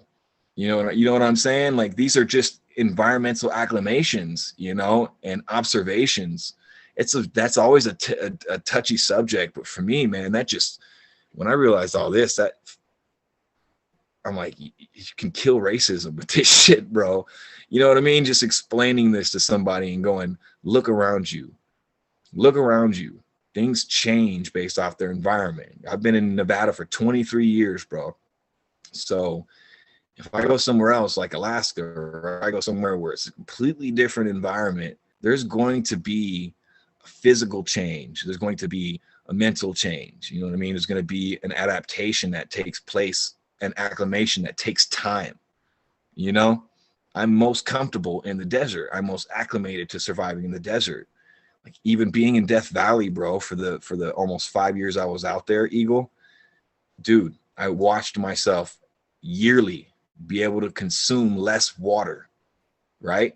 Like just I was able to consume less water, go longer periods of time working in the sun without drinking as much water. You know, when I first got out there, bro, I could only work in the sun for 30 minutes at a time, and I would have to take a fucking 30-minute break. You're talking about 100, 110, 115 every fucking day, you know? And then slowly but surely, I figured it out. I figured out how to keep myself alive and thriving out there. You know what I mean? And my water consumption went down, and it was just crazy to fucking see, man. It was just, it's, again, a very small observation as far as just me being in an environment, a different environment, you know, because Death Valley is not Las Vegas, bro. You know, Las Vegas is hot as shit, and it can get hella hot, but Death Valley is just a different kind of heat, bro. You know, it can't be explained until you've actually just been out there and felt that shit, you know. Anybody I've ever brought out is like, holy shit, dude, like what the fuck? Like I had no idea cannabis could be grown in this environment. First off, I'm like, yeah, dude, fucking 18 inches below the ground is a continued ambient temperature of 75 degrees at all times. Doesn't matter how hot it is above the surface. If the root system is cool, the foliage above is going to be maintained. It's going to be just fine. And really up until you know, in the last 10 years, really, when hemp first hit, they figured this out, man, that this shit could actually be grown outdoor in native soil that's, you know, that's never really been fucking, nobody's ever looked at Nevada or New Mexico or Arizona as like prime agriculture land, right? But if you go down into Arizona is one of the biggest producers of fucking almonds, dude.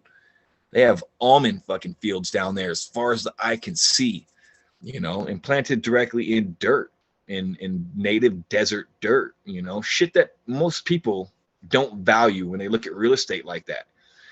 And for me, I'm like, fuck, you kidding me? Like this has some of the strongest microlife and microbes in the world based off heat exposure and heat resiliencies built up over time. And nobody sees this and wants to buy this land. Yeah, there's just so much land available, bro, when it comes to these areas, you know. And I see the value in it now based off of that, you know, farmland and shit. Not too many people can see that, and they won't value their property or their interest in a property based off something of that, you know, that nature. So something to consider. If you're trying to grow, you know, desert areas are amazing to grow, and they have awesome biology. Yeah, I totally agree with you, man. As of late, I'm listening to a few books, regenerative farming, agriculture. What was it? Regenerative agriculture. There we go. And a little bit of kind of about Smiley introduced us to a gentleman with the topic of forest farming. And it parallels into regenerative farming as well, man. Those tree lines aid in a lot, man, as far as farming goes, man. They provide shade areas that in the morning hours that help reduce moisture, you know, through the long run with the release of its leaves and stuff. Uh, Deposit more carbon into the surrounding areas that you're trying to grow in. And like you said, within that the tree roots, you know, the mycology that surrounds them is also thriving within that root zone as well. So there's a lot of pluses, you know, to trees and shit like that and grows. It's, you know, we're overlooking a lot these days. And it's nice to see that people are finally starting to wake up before it's actually too late. Yeah, I agree, a bro. lot of I these agree. stuff.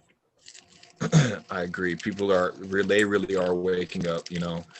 And You know, the first year, like I said, this is only my second year doing this, right? 2020 was my first year. 2021 was the second year.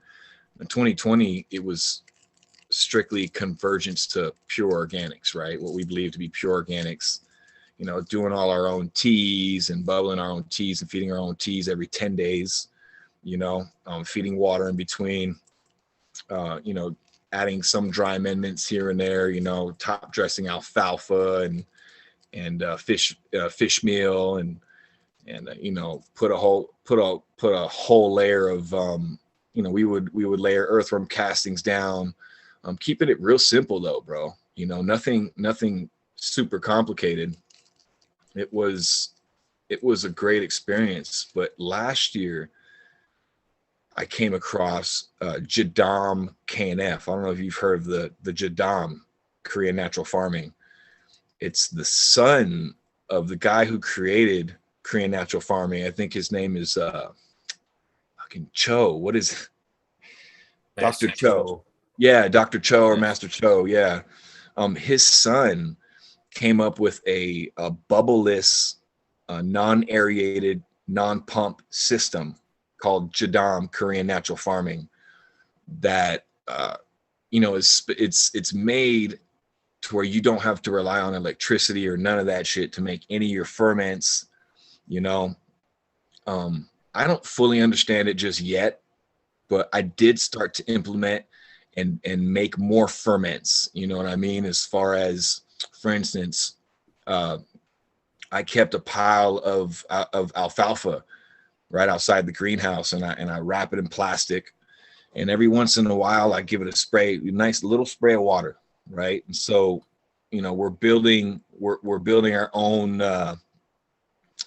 mycelium basically in that block of alfalfa, right? And so I would go in and I would take a little bit of that, I'd take some fish meal, and I would take some earthworm castings, and then I would take some compost out of our compost pile, you know. And these are the kind of ferments that I was making, and all I was doing it the same way that you do a tea, you know, earthworm casting tea or something of that sort. You just take that same tea bag, and in this case for us, we're doing this in 50-gallon buckets, so we're using bubble bag, hash bubble bags, right? And letting that shit sit in there and steep. So what I would do is I would make one, and it would be for 3 feedings, right? Now, originally the first year we were only feeding every 10 days. And when we implemented the ferments, we started doing every 3 days, because what I was doing was we would do the ferment, we would let it sit for 3 days, right?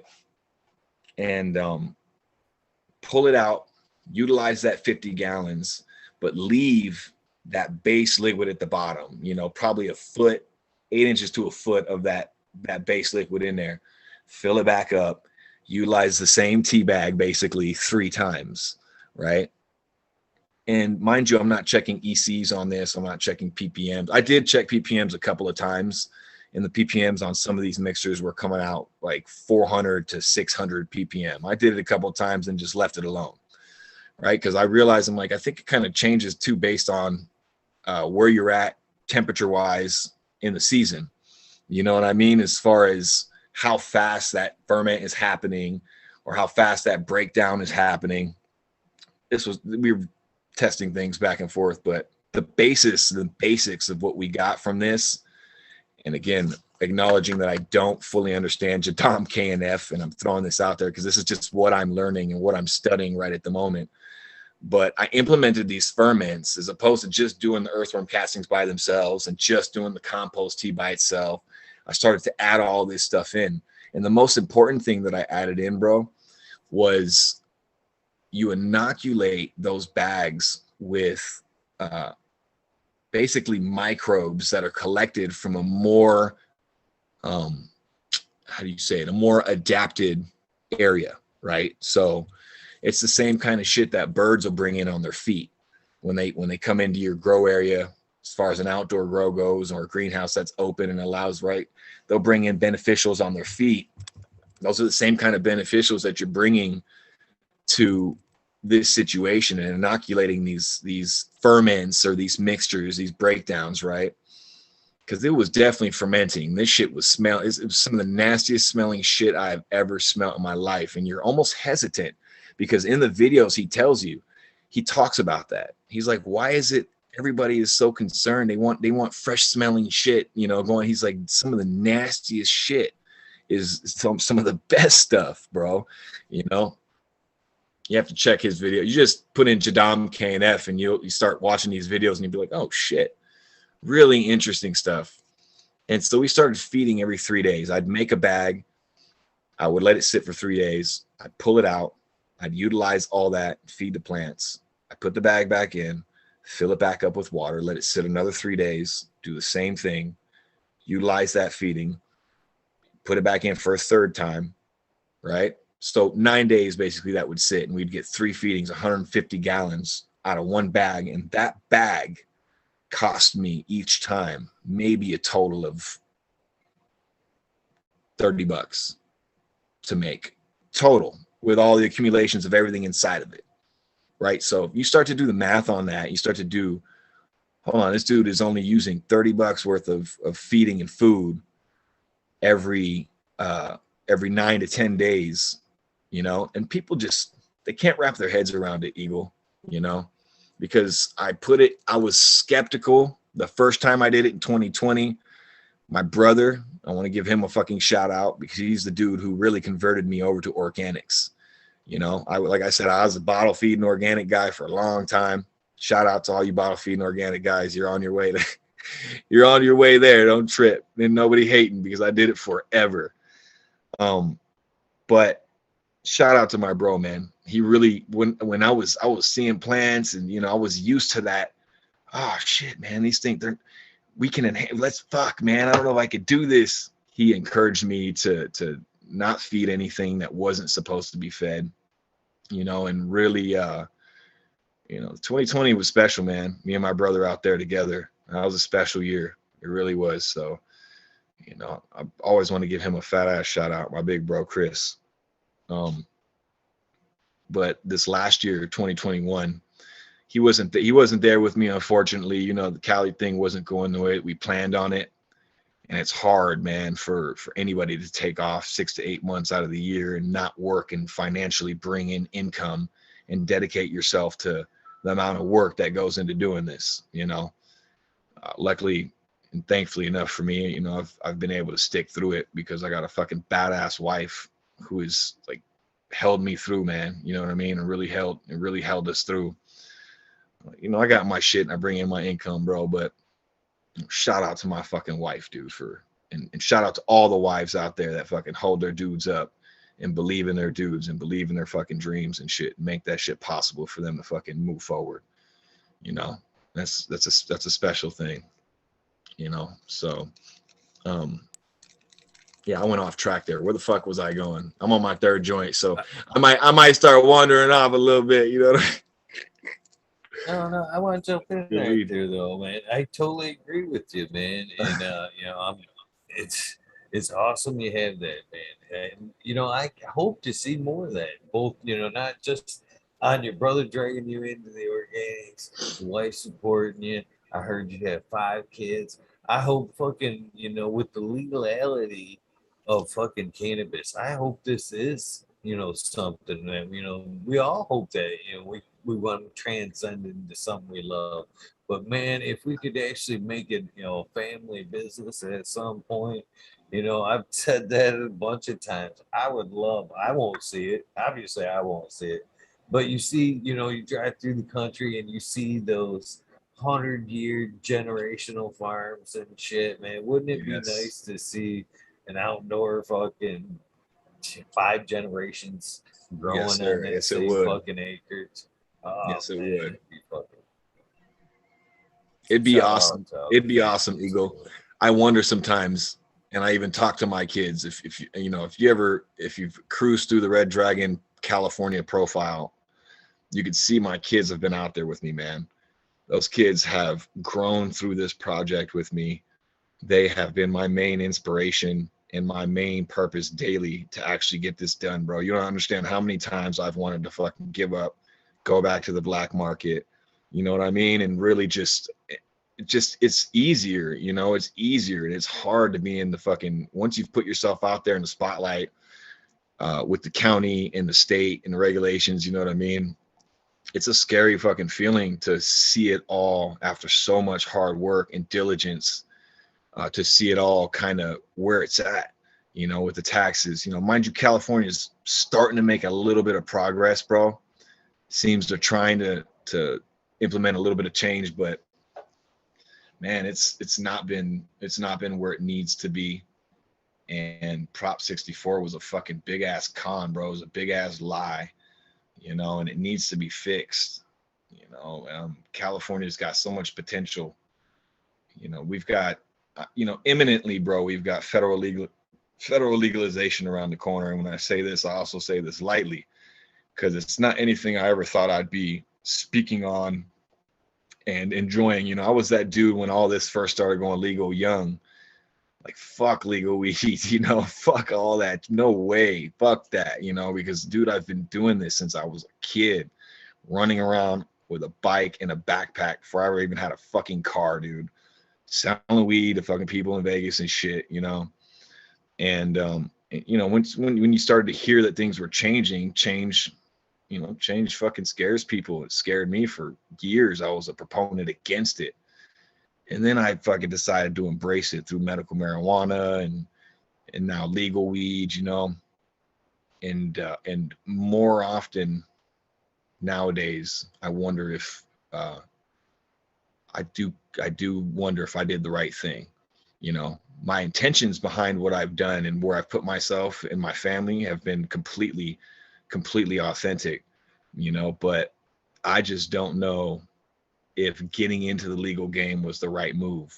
I almost look back at it now and go, man, these cats that stayed out of this shit were the smart ones. I thought I had, you know, I'm like, oh shit, it's going this direction.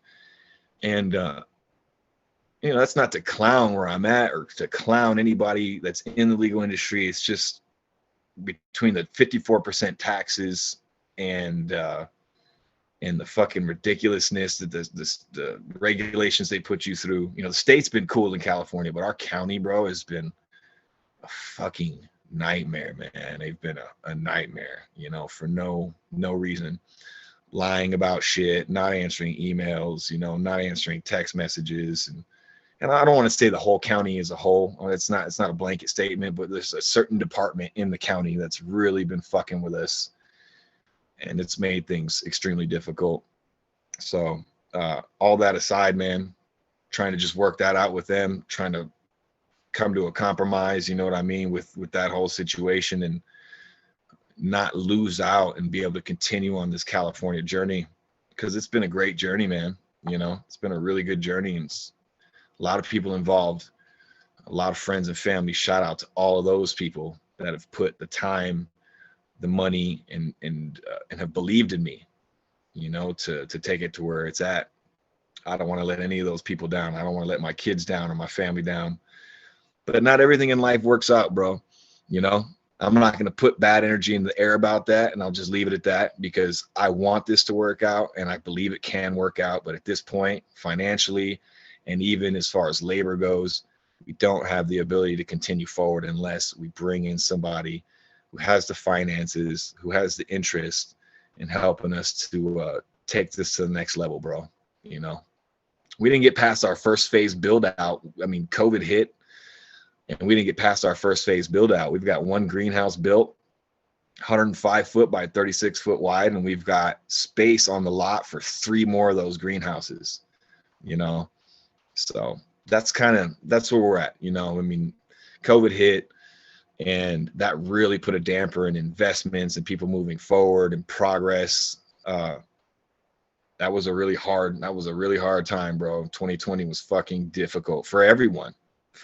You know, I know a lot of people lost family members. I'm over here complaining about the grow and shit. You know, people were losing family members, and, you know, my wife's a ICU nurse, bro. And she just did, like, the death and the trauma was really, really overwhelming for the entire world, man. And I'm glad to finally see us all bouncing back, you know. So my problems are small. You throw my problems into a pile, with everybody else's, and I'll grab mine right the fuck back up and I'll run with them, bro.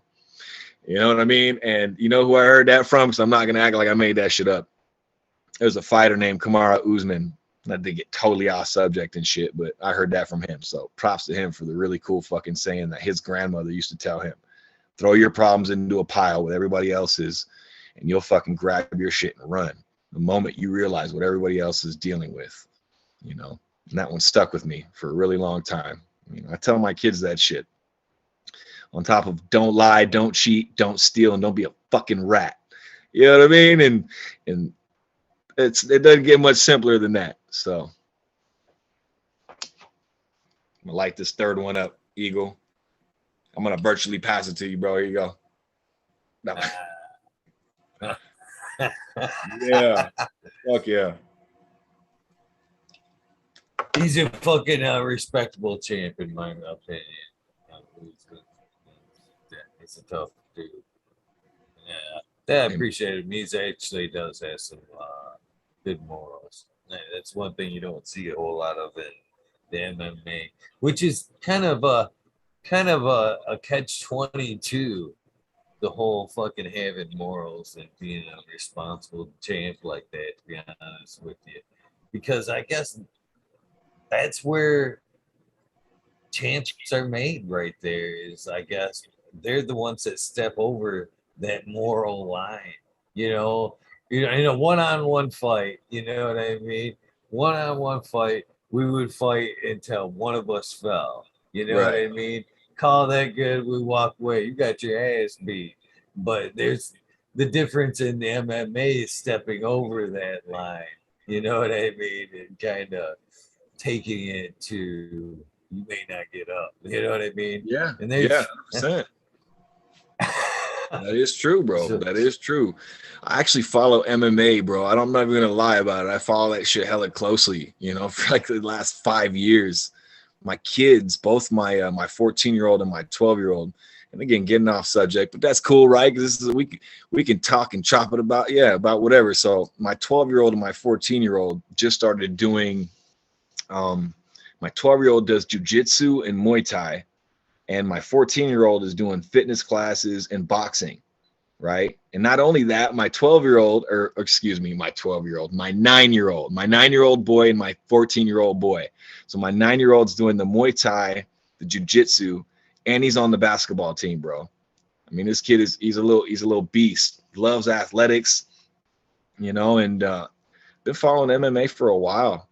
And his coach, he got his first stripe the other day, and his coach was talking to my wife, you know, when she was there. He's like, man, he's really bad. He's really good at what he does. You know, as far as jiu-jitsu goes, I guess he's saying that he's like progressing really fast and wanted him to get into a tournament. I'm like, damn, are you serious? He's only been doing it maybe 3-4 months. I'm like, that's kind of quick, bro, you know? But he's progressing quick, man. And for a 9-year-old, bro, I'm 38 and I'm fucking 6'3", just short of 200 pounds. His little monkey ass will crawl on me. Jiu-jitsu, bro, is so important. It's so important, man, because I don't care how much you can box, Muay Thai, even any of that. Jiu-jitsu and wrestling are fucking fundamentals when it comes to fighting, bro. Straight fundamentals, because you can box and do stand-up all you want to, but the moment that fight gets taken to the ground and you don't know what you're doing, or you're outweighed, you know what I mean? Because there's a weight difference or some variance going on that keeps you pinned and you can't move. Man, with jiu-jitsu, I cannot pin this kid, bro. I cannot. He's like a little slippery worm every which way. You know, you try to pin him and put him down. And it just has gotten me to admire that martial art, you know, that jiu-jitsu, that ground game. It's such a subtle game, and it's such a dangerous, quick, get you and submit you, you know, so fast. And, you know, it's cool to see people get knocked out and fucking boxing, and, you know, stand-up is awesome, you know, but if you really want to fucking engage in real warfare, bro, without real damage and shit, cats do jujitsu. They'll wrap you up like a pretzel and have you fucking tapping and snap something so quick. It's crazy. It's crazy. But yeah, I don't know if you've seen. Did you see the whole Islam Makovich and Bobby Green fight getting ready to happen? I have not. I have Yeah, not. man. Great, Yeah, great he's detail. he's Bobby Green is stepping in on like 10 days notice and dropping like 30 pounds of weight to fight this Oh, dude. Yeah, that's what I said. I'm like this. what kind of time? He's I think it's I can't remember I always get the divisions confused with the Either weight. way, that's a big Crazy. swing. Crazy, bro. As soon as I heard this guy was doing it, I'm like, you're fucking nuts. I'm like, anybody smart would bet on this other guy, because he's undefeated. He's got like nine wins, undefeated, and he's got every. This is Khabib Nurmagomedov, the Eagle, the dude who was champion that beat Conor McGregor. This is his cousin coming in behind him, being coached by this dude. So I don't know, man. It's gonna be interesting. Bobby Green, this dude is a beast, but we'll see what ends up happening. He's a great boxer. He's a great stand-up, but even this other dude is pure wrestling and pure jiu-jitsu, man. Very little striking. And all these guys do is take you to the ground. They take you to the fucking ground, wrap you up, and they submit you. And they're not the funnest fights to watch, but if you really look at something like that, you can appreciate it for what it is, man, because it's just a dangerous, no matter who the fuck you are, how strong you are, once you get taken down, and you get an arm around your fucking neck, you're either going to sleep or you're tapping out, or you're getting hurt in a real fight. You know what I mean? Because that's just what ends up happening. So I'm excited they're learning that shit. Back to that. I'm super excited my kids are learning that shit, not to, and I tell them all the time, I'm like, don't fucking be a bully. Don't think that I'm letting you do this to teach you to fight people and to encourage fighting.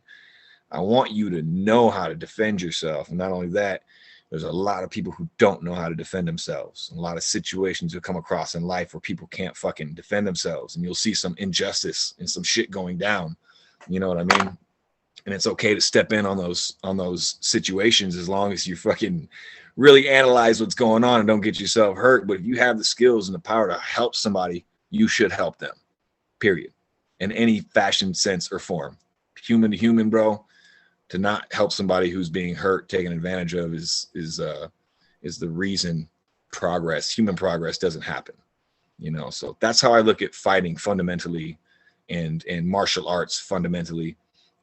I want them to learn it for those reasons, So anyway, yeah, a little bit on MMA. I follow that shit, bro. I always have. It's definitely interesting, the art of it.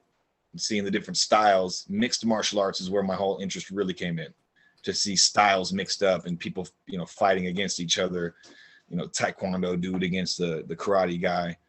Just cool, man. It's always a cool clash and a blend, so maybe one day I'll catch one of those fights. I'm in Vegas, I should be going to these damn fights, but they're expensive, man. Yeah. I'm not balling like that you're yet. definitely in a good spot to fucking catch one, that's for sure. Yeah, fight capital of the world, man. It's pretty cool. I live like That's 15 fucking awesome though. And kids are interested in that shit, man. Fuck, man. And these days, man, they don't want to get off the couch much unless go out there and exercise for any length of time. No, they don't, bro. That's pretty fucking awesome. A lot of, and again, you do take away a lot from the martial arts. How to present yourself, how to treat others. Yes, 100%. Finding balance, finding your center. Before this, my kids they even tell me, they're like, "Damn, Dad, a lot of times I don't want to go in there and I don't want to do it, but every time I do, I feel so much better." They come out feeling so much better, and it has helped them immensely. I'm trying to get my daughter into it. I have a 12-year-old daughter, and I'm like, Taylor, get into this shit, man. Get into this jiu-jitsu shit so you it's important for you as a woman to know this stuff as well. She's more about soccer and basketball, which is cool in it. So she's really good at soccer. So she actually tried out for the soccer team yesterday and today, and is going to find out tomorrow whether or not she made it. So I'm excited for her, man. It's cool having kids. 3 girls here. They're all right. They're all grown though. My youngest is 18 now. 3 girls. Wow. Nice, dude. See see, that's the type of shit puts things in perspective about people. I'm like, you got 3 girls, bro, and you said your youngest is 18. Holy I just shit. found out like 2 weeks ago I'm gonna be a grandpa. My Oh my oldest, god, dude. 26. Yeah, Oh, yeah. congratulations, bro. Wow. That Thanks, is so bro. cool. That is I so think rad, so. bro. I'm stoked. I know the day And is it's a gonna come. boy. It's a Oh boy man. too. I've coming from the 3 girls. I'm like, I already said I'm gonna spoil the shit out of that kid. I'm gonna teach Yeah, him all the fight. dude. Just as everything you're saying right now. I'm gonna teach him all the fighting and rough housing. I'm glad, you know what I mean. I'm still young enough to be able to fucking, go. So Probably, cool. hopefully, I had coach maybe at some point. I don't know. I'd like to fucking crawl into that hole. But yeah, man, I'm fucking stoked. Oh man, Hey hell man, yeah. I love it, bro. Congratulations on becoming a grandpa eagle. That is fucking rad.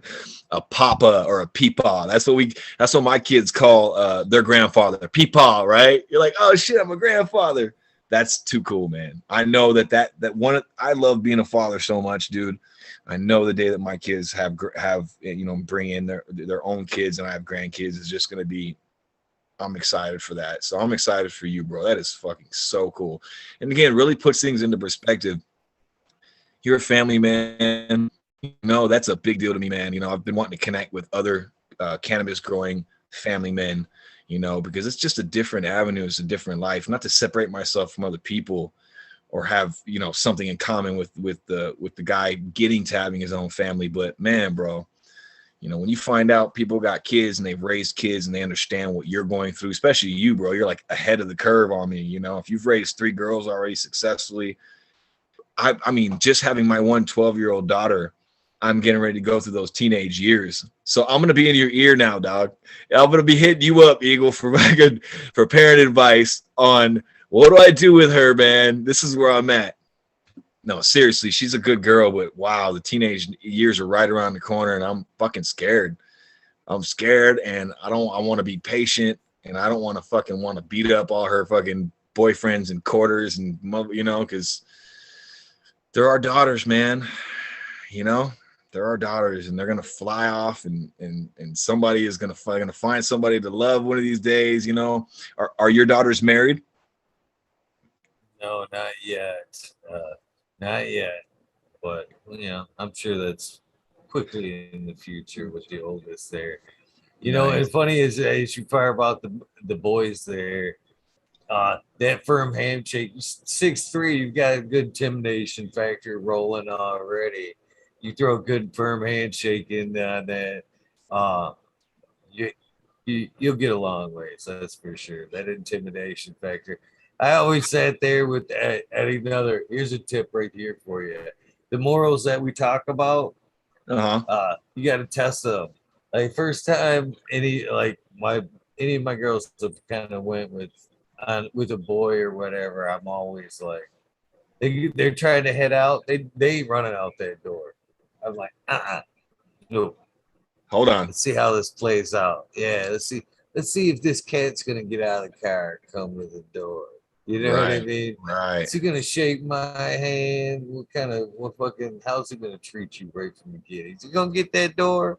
You know what I mean? Damn And I kind straight. of based that first experience with that guy all off of that right there. If he don't get out of that car and he honks the horn, and you know what I mean, I'm already fucking. He's already got a couple strikes right there and shit. Yeah. Agreed.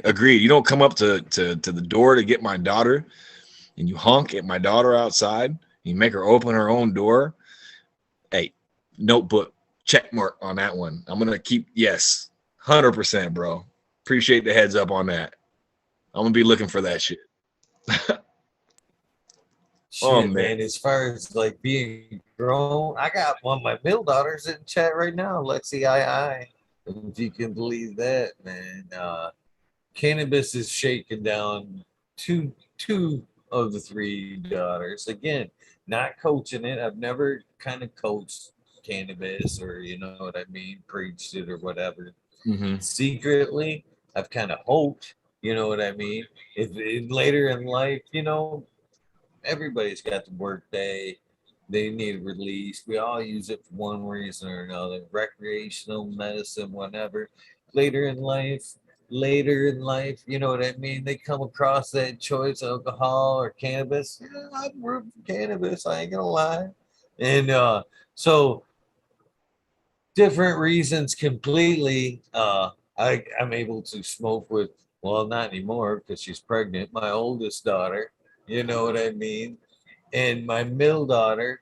And it does, man, the holidays, it does kind of have some fun, fucking smoke one, pass one around, and have some holiday fun. It Hell does yeah. add Hell a yeah. little bit. But yeah, man, it's Dude, been my nice my to 14-year-old, alternately. he's all over that Yeah. shit, man, right now. And I'm like, dude, chill. I'm like, you got plenty of time to relax, But I've also, they've been, man, bro, since the very beginning, I've had girls going on, and it's kind of a trip to see how normal it becomes to the kids, when it's just there like that. Like that's what dad's always done. It's always been there. It's just what he does. And just, you know, the next generation coming up and having them perceive cannabis in a whole different way than what we saw people of our generation, who scoffed at it and didn't accept it, think, you know what I mean? Like just being a weed smoker 10 years ago was frowned upon, not by everybody, but still frowned upon a lot more than it is now. So much more mainstream. And now I don't worry so much when I go into my kids' jujitsu gym and fucking I smell like weed. I try not to. I don't do it on purpose.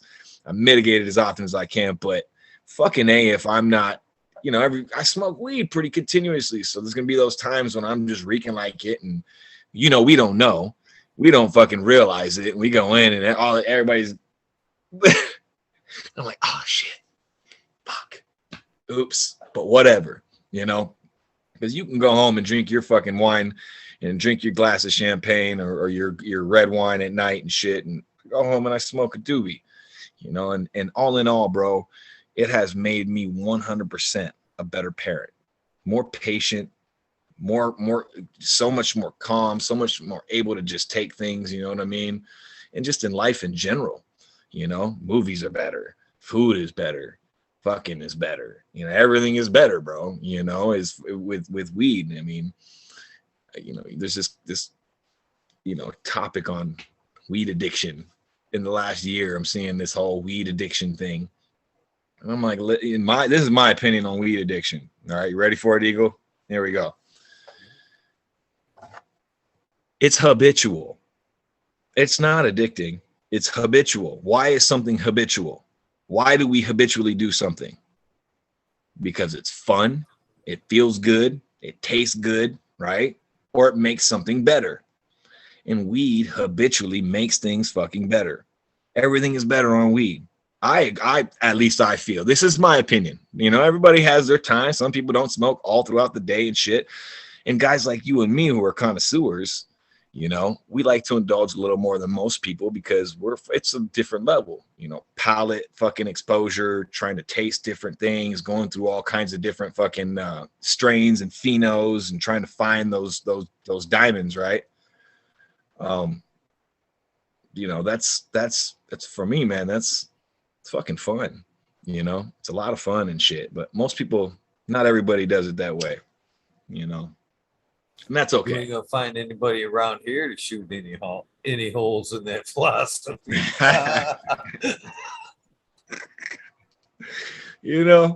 So yeah, I go home and smoke a joint at the end of the night, and I don't judge anybody who fucking goes home and drinks a fucking glass of wine. To each their own. To each their own. I agree with that. Again, but if I had, I just prefer, if I could sway a little bit. My kids, as funny as they grew up, totally against weed. I ain't never smoked that shit. Fuck that shit. That weed's the devil. Yeah, I was like, cool, think that. Yeah, don't smoke it. Yeah, it's terrible. Yeah, terrible. Don't. Yeah, everything you think it is. Stay out of my tray. Hold up, something's missing. What the fuck? Hold on a second. I know there was more here. Nah. Yeah, my 14-year-old, I've had to keep him off because he's just, you're like, what? 14? Like, bro, you got to understand this is a 14-year-old that is grown up around the lifestyle. You know what I mean? He's actually seen his parents. And mind you, my wife doesn't smoke. My wife is the straightest, squarest woman you've ever met in your life, drinks fucking 3 times a year on vacation, and took the first hit of weed that she's taken in years while we were on vacation. So it was kind of cool, man. Got to hang out with her and do that a little bit. But yeah, she's super square. And my kids have that influence as well. Even though dad's always been in the industry, always had plants, always smoked, never really hid it from them or anything of that sort. So what they see is a functional parent, a parent who's functional and has his shit together. And no matter what society says, bro, on the outside out there might be people judging. And again, it's not as prevalent as it was in this day and age. It's a lot more accepted. I'm not worried about my fucking neighbors smelling my weed or anything of that sort, because it's legal. I live in a legal fucking state. Everything I'm doing is legal, and it's my choice, and I'm on my property, which is as legal as it fucking gets. If you smell some little fucking weed, it doesn't matter. That's it. You're passing my house, you smell a little weed, don't trip on it. It's like passing a fucking paper mill. You're gonna smell that shit for a minute, it's gonna go away. You know what I mean? So I try to keep into consideration other people's children around me, all kind of stuff like that. That matters to me. You know what I mean? I don't smoke around my fucking kids. I don't box around my kids. I've never smoked in my house. The moment I found out my wife was pregnant and shit. And not knocking anybody that does. By the way, this is just what I did. I fucking hit the garage and have never looked back. I smoke all my weed outside or in my shop. Like right now, I'm in my shop in my backyard. I got my little spot, my space that I go to, because I don't think it's fair to fumigate, some kids and shit. You know what I mean? Like, they don't really have a choice, so that's just my personal opinion, though. Again, not a blanket statement, not looking to offend people, just I won't do it. I go outside, I stay in my fucking garage and shit. There'll be a time when they either decide to indulge, like you said, or they go the opposite direction, which I'm 100% cool with too. I've told them, I'm like, there's no reason to I tell my kids, I'm like, if and when you do decide to do this, there's no reason to do this the way that your father does it.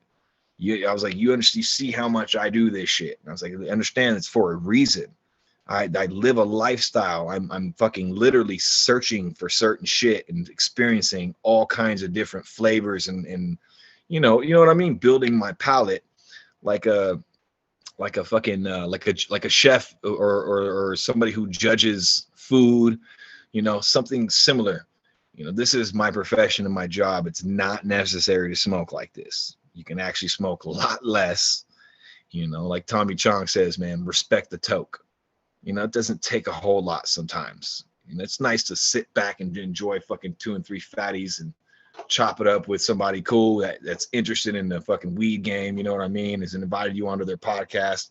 Shout out Eagle. You know what I mean? But yeah, man, you don't got to indulge ever so much, and everybody's got the preferences on how they smoke and when they smoke, and that's all okay, man. Every bit of it's okay. Doesn't got to be smoked the way that I fucking smoke it. That's what I teach them. If and when you do, you don't got, it's not, this is overindulgence, but here's the reason why. So I can appreciate that as well. 100%, man. But again, this is a funny thing about it all, man. Even if they don't smoke, I would still like to, it's again looking forward, fast forward a little bit, few years, 5, 6, 7 years, whatever, to my grandson. You know what I mean? I would, without skipping a beat, without, again, never even smoking around it. You know what I mean?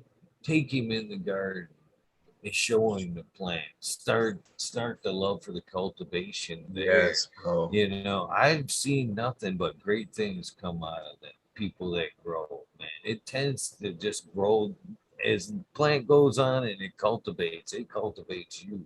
It kind of pulls out a lot of the bad shit out, you know, you going through, and it fucking ultimately in the end you become a better person. So why wouldn't, especially now that you know we've kind of, and myself included, I'm not gonna stepping back into organics, uh for me on a more serious level, it's like I said, I'm only a serious year in deep book wise, you know what I mean, wanting to learn shit like that. You know, before this, organics, like you're saying, was either fucking coming from a bottle or it just came from the fucking dirt. Yeah, I'm sorry, bro. My light just shut off. Let me turn this light back on real quick, okay? yeah, no problem.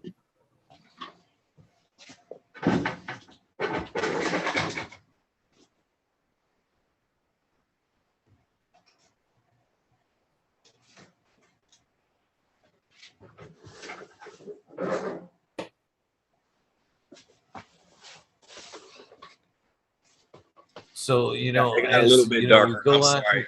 Oh, I Oh apologize. I don't man, mean to interrupt, bro. oh sure, man, we're good, man. Don't, no worries, man.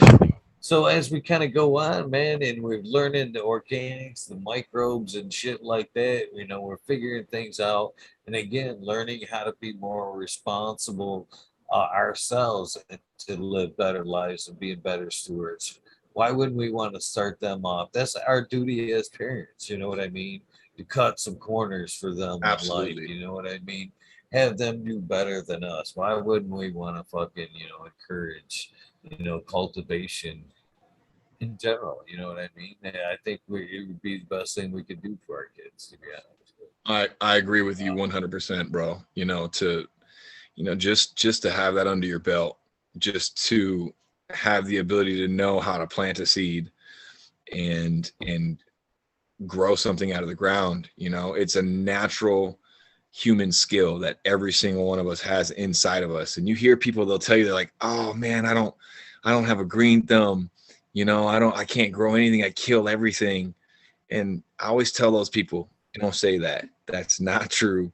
You have a green thumb. Everybody has a green thumb. Everybody has the ability to do it. This is a human skill. This is something we all did at one point in time, which means that the ability to do it exists in all of us to this day, right? So it is just something that should be taught to the kids, bro. And I always, I've always encouraged my kids to be in the garden and always brought them out there with me, whether it be in the greenhouse or the inside or taking them out to the farm in California. It was just such a great experience, whether it be my brother or being out there with my mom or my kids individually throughout the week, spending that time individually with them in the garden and seeing how well they do, and some better than others. How, paying attention and doing certain things. Like my daughter, bro, I brought my daughter into the garden, was like, oh my God, like you would fucking be so meticulous and on point in here.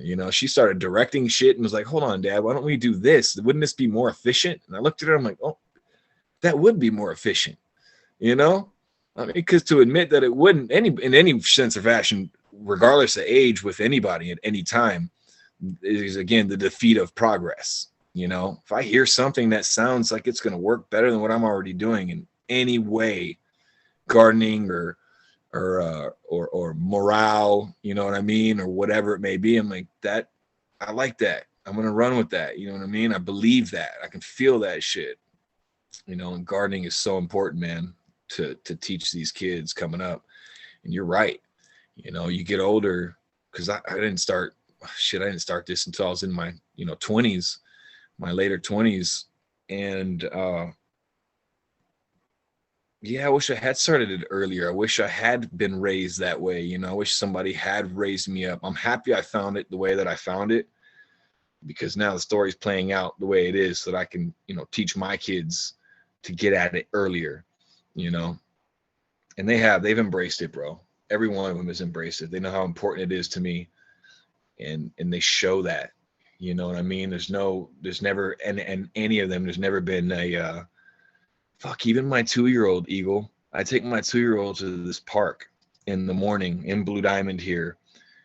We swing every morning, bro. You know, it's like clockwork. I drop the kids off and I take him to the park, and there's this tree there that has these seed pods hanging off of it. These big, can't even tell you what kind of tree it is, but it's like the big brown banana looking shaped seed pods, massive tree. And I busted that seed pack open in front of him and taught him to take the seeds and put them near the water sources and all the irrigation sources that are watering the bushes and all this other shit. Just teaching them how to plant a seed. Man, this got to have been a couple months ago. For the last 2 months, probably, this kid, every time we go to the park now, dad, seeds, seeds. He wants to get the seeds, bust them open, and go plant them near the fucking water, bro. And I'm thinking, if I can teach a 2-year-old this, because it is so basic, bro, with this concept of organics and what we can do.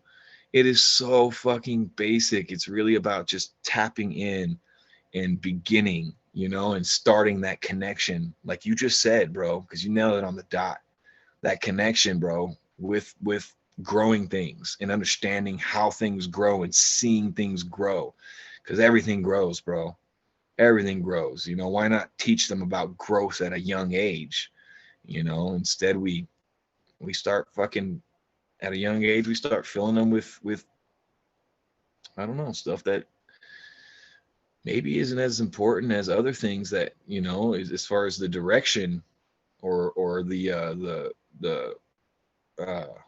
what's the word I'm looking for? You know, the makeup of it. You know, what should be taught first?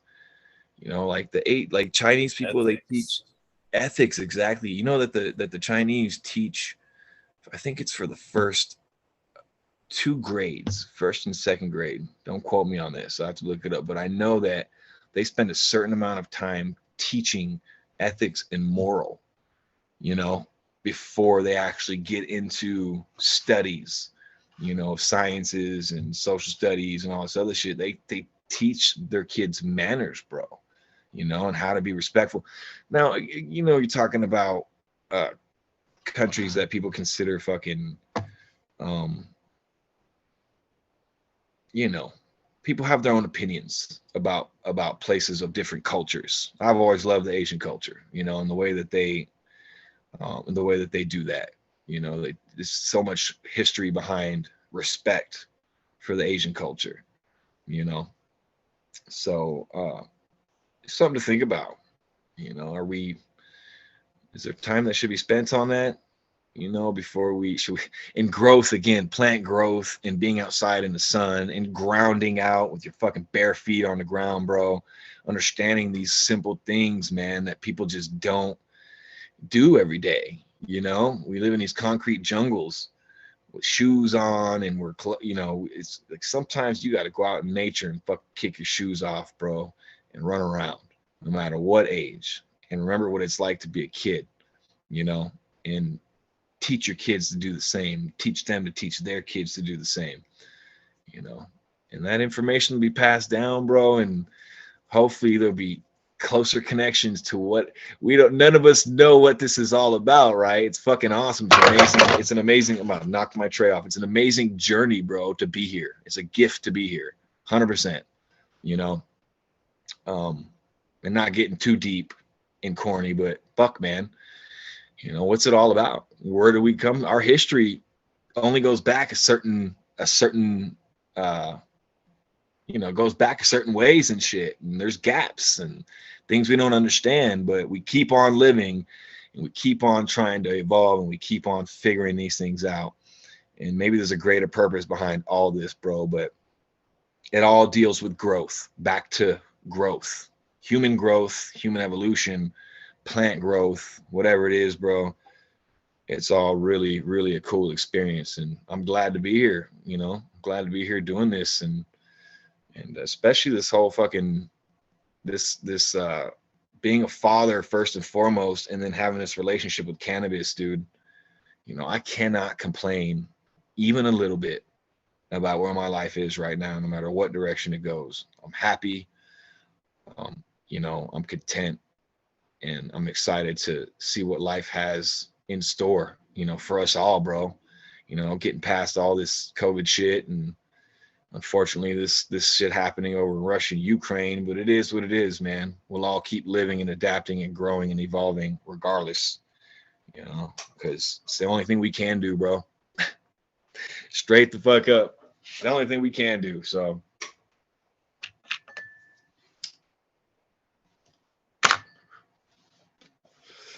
It has been a cool night, man. On a lot of levels, for real, man. We connect on a lot of bases there, and again, you're back to the kids, all that kind of thing. Um,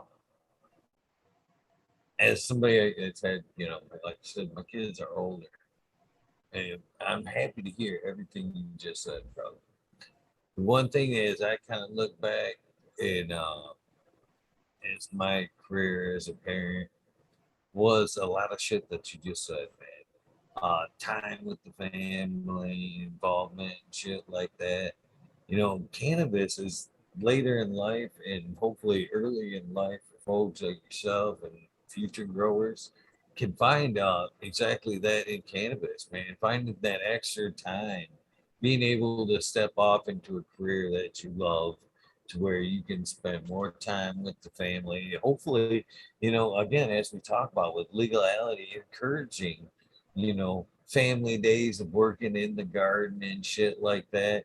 Man, I can't think of how many times I put in overtime to buy a material object when, in hindsight, I wish I would have placed myself there next to them instead of that material object. You know what I mean? That time, right.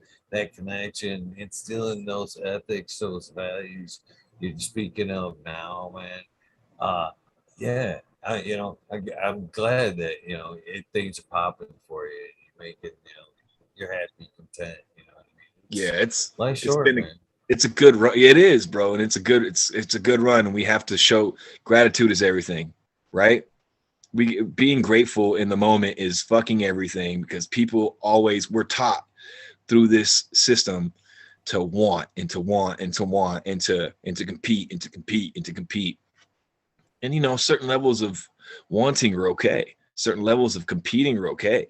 You know what I mean? But it being about that all the time, and people not stopping to just fucking say what up to each other, say hi to each other. We're living in a world now where we'll text each other, instead of calling each other. We'll call each other instead of visiting each other.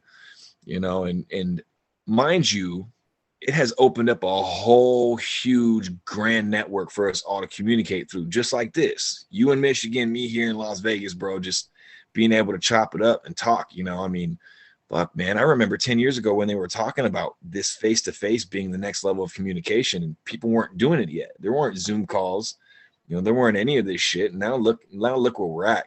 So just progress in general all the way around, you know, uh, is cool to see. It's fucking cool to see. It's cool to be a part of. We live in an age right now where so much shit is happening, so much progress is happening, and our kids are gonna see some amazing things, man. You know, and I'm sure we will too, because I mean, we're chalk in the middle of one of the greatest evolutionary fucking times of humans, ever. So it's fucking rad to see, man. Super rad to see, and I'm happy for my kids, and happy that you know it's not it's not a shitstorm yet, at least. Things have been good and calm for a long time, you know, and we're all in a good place. So I wish that for everybody, man. I just wish peace for everybody across, the 7.7 billion people on this planet. More or what less, whatever it is. Fuck, man, just you know, to really elevate our consciousness and to really get to the next level, bro. People got to fucking see past this monetary system, you know. And I'm hoping that in the future for our kids and our children, something's got to change. I love my country. When I say this shit, I understand that this country is one of the greatest countries in the world. You know, living here is a privilege, and which isn't a word I throw around very often anymore, but it absolutely is. Living in America is a privilege. And you know, when you start to see what people are dealing with, like just the videos and the shit going, I don't get too caught up in it, right? But can you imagine, bro, being in Ukraine, you know, or being, you know, in Russia, understanding that your countries are going to war, you know, people are getting ready to fight, you know, and it's like, fuck, man, for what? You know, sit down and talk and work your differences out. There's got to be some other solution to this, you know, instead of flexing muscle and doing it the way it's always been done, though, bro. It's just marked in the ages that this is the way people do things, you know. So it's unfortunate, but it's caveman as fuck. And I feel like we're a lot smarter than that now. And we're a lot more advanced in that. And we should be fucking portraying that, showing that shit, man. You know, so I have my faults, man. We're all human. We all fuck up and shit. And we're all working on emotional intelligence, I think, more than anything. Myself included, you know. But fuck, man. At least we're here working on it and we got something to work on. You know, so anyways, holy shit. I done burned through 3 joints, bro. Ugh. So yeah, man, everybody in the chat's been saying, man, you got to bring this cat back, man. You got to bring this cat back. They have very much enjoyed this episode. Shit, there's fucking 80 people watching right now. Thank you. Almost 2:30 Shout in out. the morning here, Michigan. Shout out to everybody. Peace and love, and shout out to everybody. You see how that just happened right there? Bro, you saw how that light went out originally, right, by itself, and the light just turned back on by itself. That is not on a fucking timer. I'm not gonna fucking. We'll just end this by saying there's a potential possibility that my fucking grow is haunted, right? Either that or the electrical is fucked up. But dude, this has fucking been happening for a minute. I can't believe that just got caught on video because it shut off and then shut off. I didn't touch shit, and there's no timer doing it. I swear to God, I'm actually on the outside of my grow in the little like smoke area. Holy fucking shit. Right on, man. I'm glad you saw that, Eagle. Because I've been telling my wife and my brother and everybody, I'm like, oh my God, dude, I'll be in the grow and this fucking light will turn off by itself and turn the fuck back on. Like, what the fuck? These are old houses, man. Yeah. This is like this house built in the 60s or something like that. So crazy shit. I know. Hopefully it ain't haunted. Who knows, All man? right, man. Who knows? My couple brother. of things before we go, brother. For one, I want to tell you, because again, a lot, man, we're so kind of on point. Again, unless you watched the show and heard me say a lot of the same shit night after night, you would thoroughly just think I'm blowing smoke up your ass. But again, so one thing you were talking about. First, I got your profile up there just in case I needed to scroll through and find a talking point. But this is what I thought would be cool. This is my Audible, what I'm listening to currently. And if I flip this up or tap on it, it is what? Earthing. A book about earthing. Nice. Hell yeah, bro. Such something, man. One of the most overlooked things in the world is to do that. You know what I mean? That exchange that goes on. And I don't quite fully understand it either, but I do know and have felt the impact of it. And I teach my kids. I'm always like, take your socks off in the grass. Take your socks off in the grass. You know, walk around barefoot. You know. So yeah, man, that shit is so. It's like it's a health thing. You know what I mean? I think it has a lot to do with health. We've got our feet wrapped up in socks and shoes all day long. Never get to breathe. We got a lot of toxic shit that's released through our feet. You know what I mean? And not only that, walking in the dirt and earthing in itself and that exchange that's happening. I think it's what is it? It's like positive and negative. Yeah, the earth is a negative charge. So you're releasing all your shit. Yes. I felt that shit before, man. You know, it's pretty fucking rad. That's cool, Eagle. That's cool, man. I believe in that You shit. know, again, just because you believe in this, I'll kind of flip you another book if you're interested. That Dragonfly Earth Medicine suggested to me, and again, both of these books, I'll DM you, so you know if you're Thank you, interested, bro. you can find them. Is Yeah, the I'm a stoner. Invisible Rainbow. The Invisible Rainbow. They talk about like the effects of electricity and shit like that on us, and kind of talk about grounding.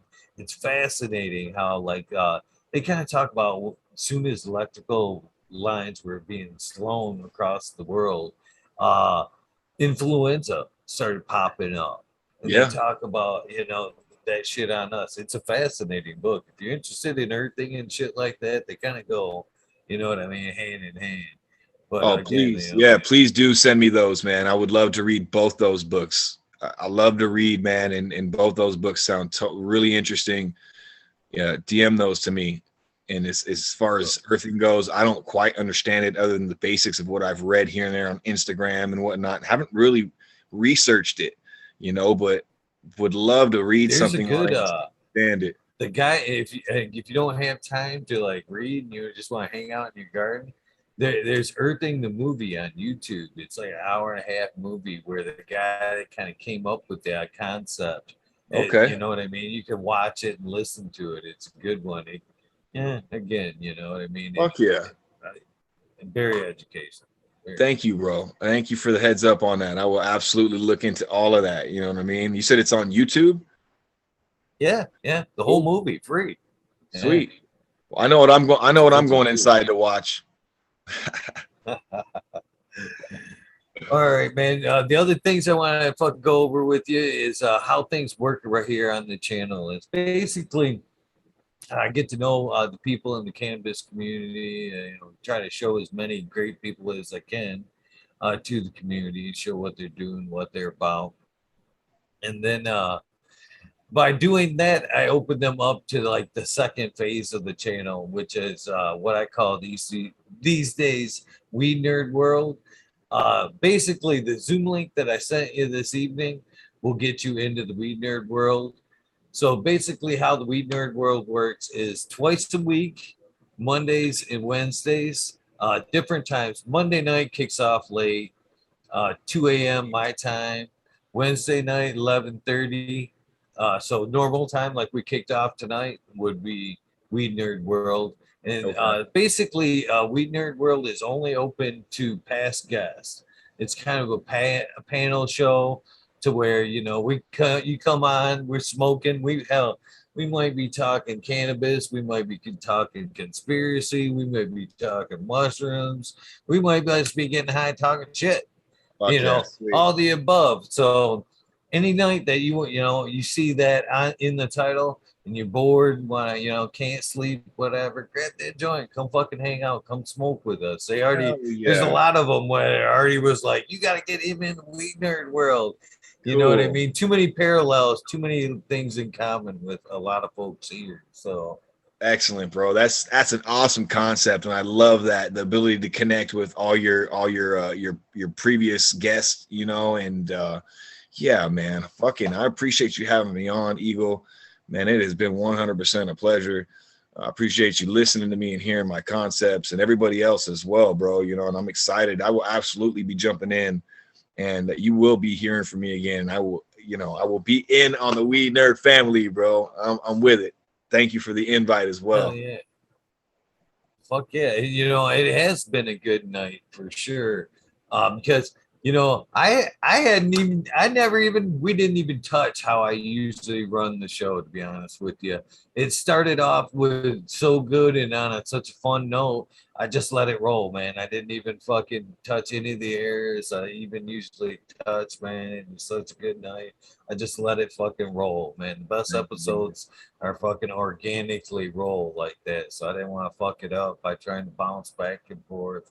It was a good night, and I honestly hope that you do hang out. And the other nights, how We Nerd World works is their filler. I kind of told you earlier the time slot was 11:30 to 4:20. So I usually keep that rolling. So after we're done here, I'll kind of stretch, fill my tray, and I'll fire it up. You know, even if like tonight I may not be present, I let them go fucking crazy. They still got time to Nice. talk. You know, they yeah, so possibly a Weed Nerd World could be any nights. Like I told you, I'm grateful for 10 minutes. Weed Nerd World could have started tonight at 11:45. You know what I mean? The guest kind of dictates that. So Cool. just as far as like random weed nerds, just keep your eye out. Monday and Wednesdays guaranteed. Anything other than that, completely random. And I Awesome. do hope you kind of hang out. One last thing before you go, my friend, and again, it's this stupid thing I do called the soundbite. Basically, it's like an old school radio identification. You know, back you'd hear the hey, this is fucking Tesla, and I'm on fucking 105.5 Z-Rock.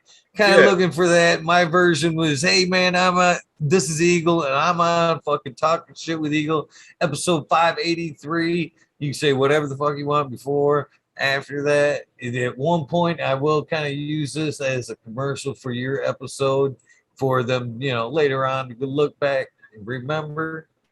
I'm ready anytime you are, my friend. Awesome. Awesome. Hell yeah. What do we got? This says, I just had a pop up on here that says, this meeting is being recorded. Yeah, I record before I used to go back and cut these out for the commercials. Okay. Nowadays, somebody was smart enough to go, hey man, why don't you record just that? And Yeah, I was like, I got it. Okay, cool. No, I pressed got it, so we're good to go on that one. Right on. anytime you're ready, my friend. Yeah, let's do it. You're supposed you're supposed to do it. It's your soundbite. What am I? Okay, all right, yeah. So, hey, talking shit with Eagle, Red Dragon Brothers. This has been a great time. Organics for the win. Something like that. Fuck yeah. Perfect, man. Thank you so yeah. much. It has been fun. For the rest of you guys, hopefully you'll do the same. Stretch your legs, fill your tray, and I'll see you here in the Weed Nerd World in a few. For those of you who are tired and gonna call it a night, thank you for your time. I greatly appreciate it, and I know Nate does as well. You guys hopefully know the deal by now. Random acts of kindness do save lives. Don't be afraid to do something nice for somebody. Thanks again, Nate. We are out of here, my friend. Appreciate you guys. Look Have a good forward to night. seeing you.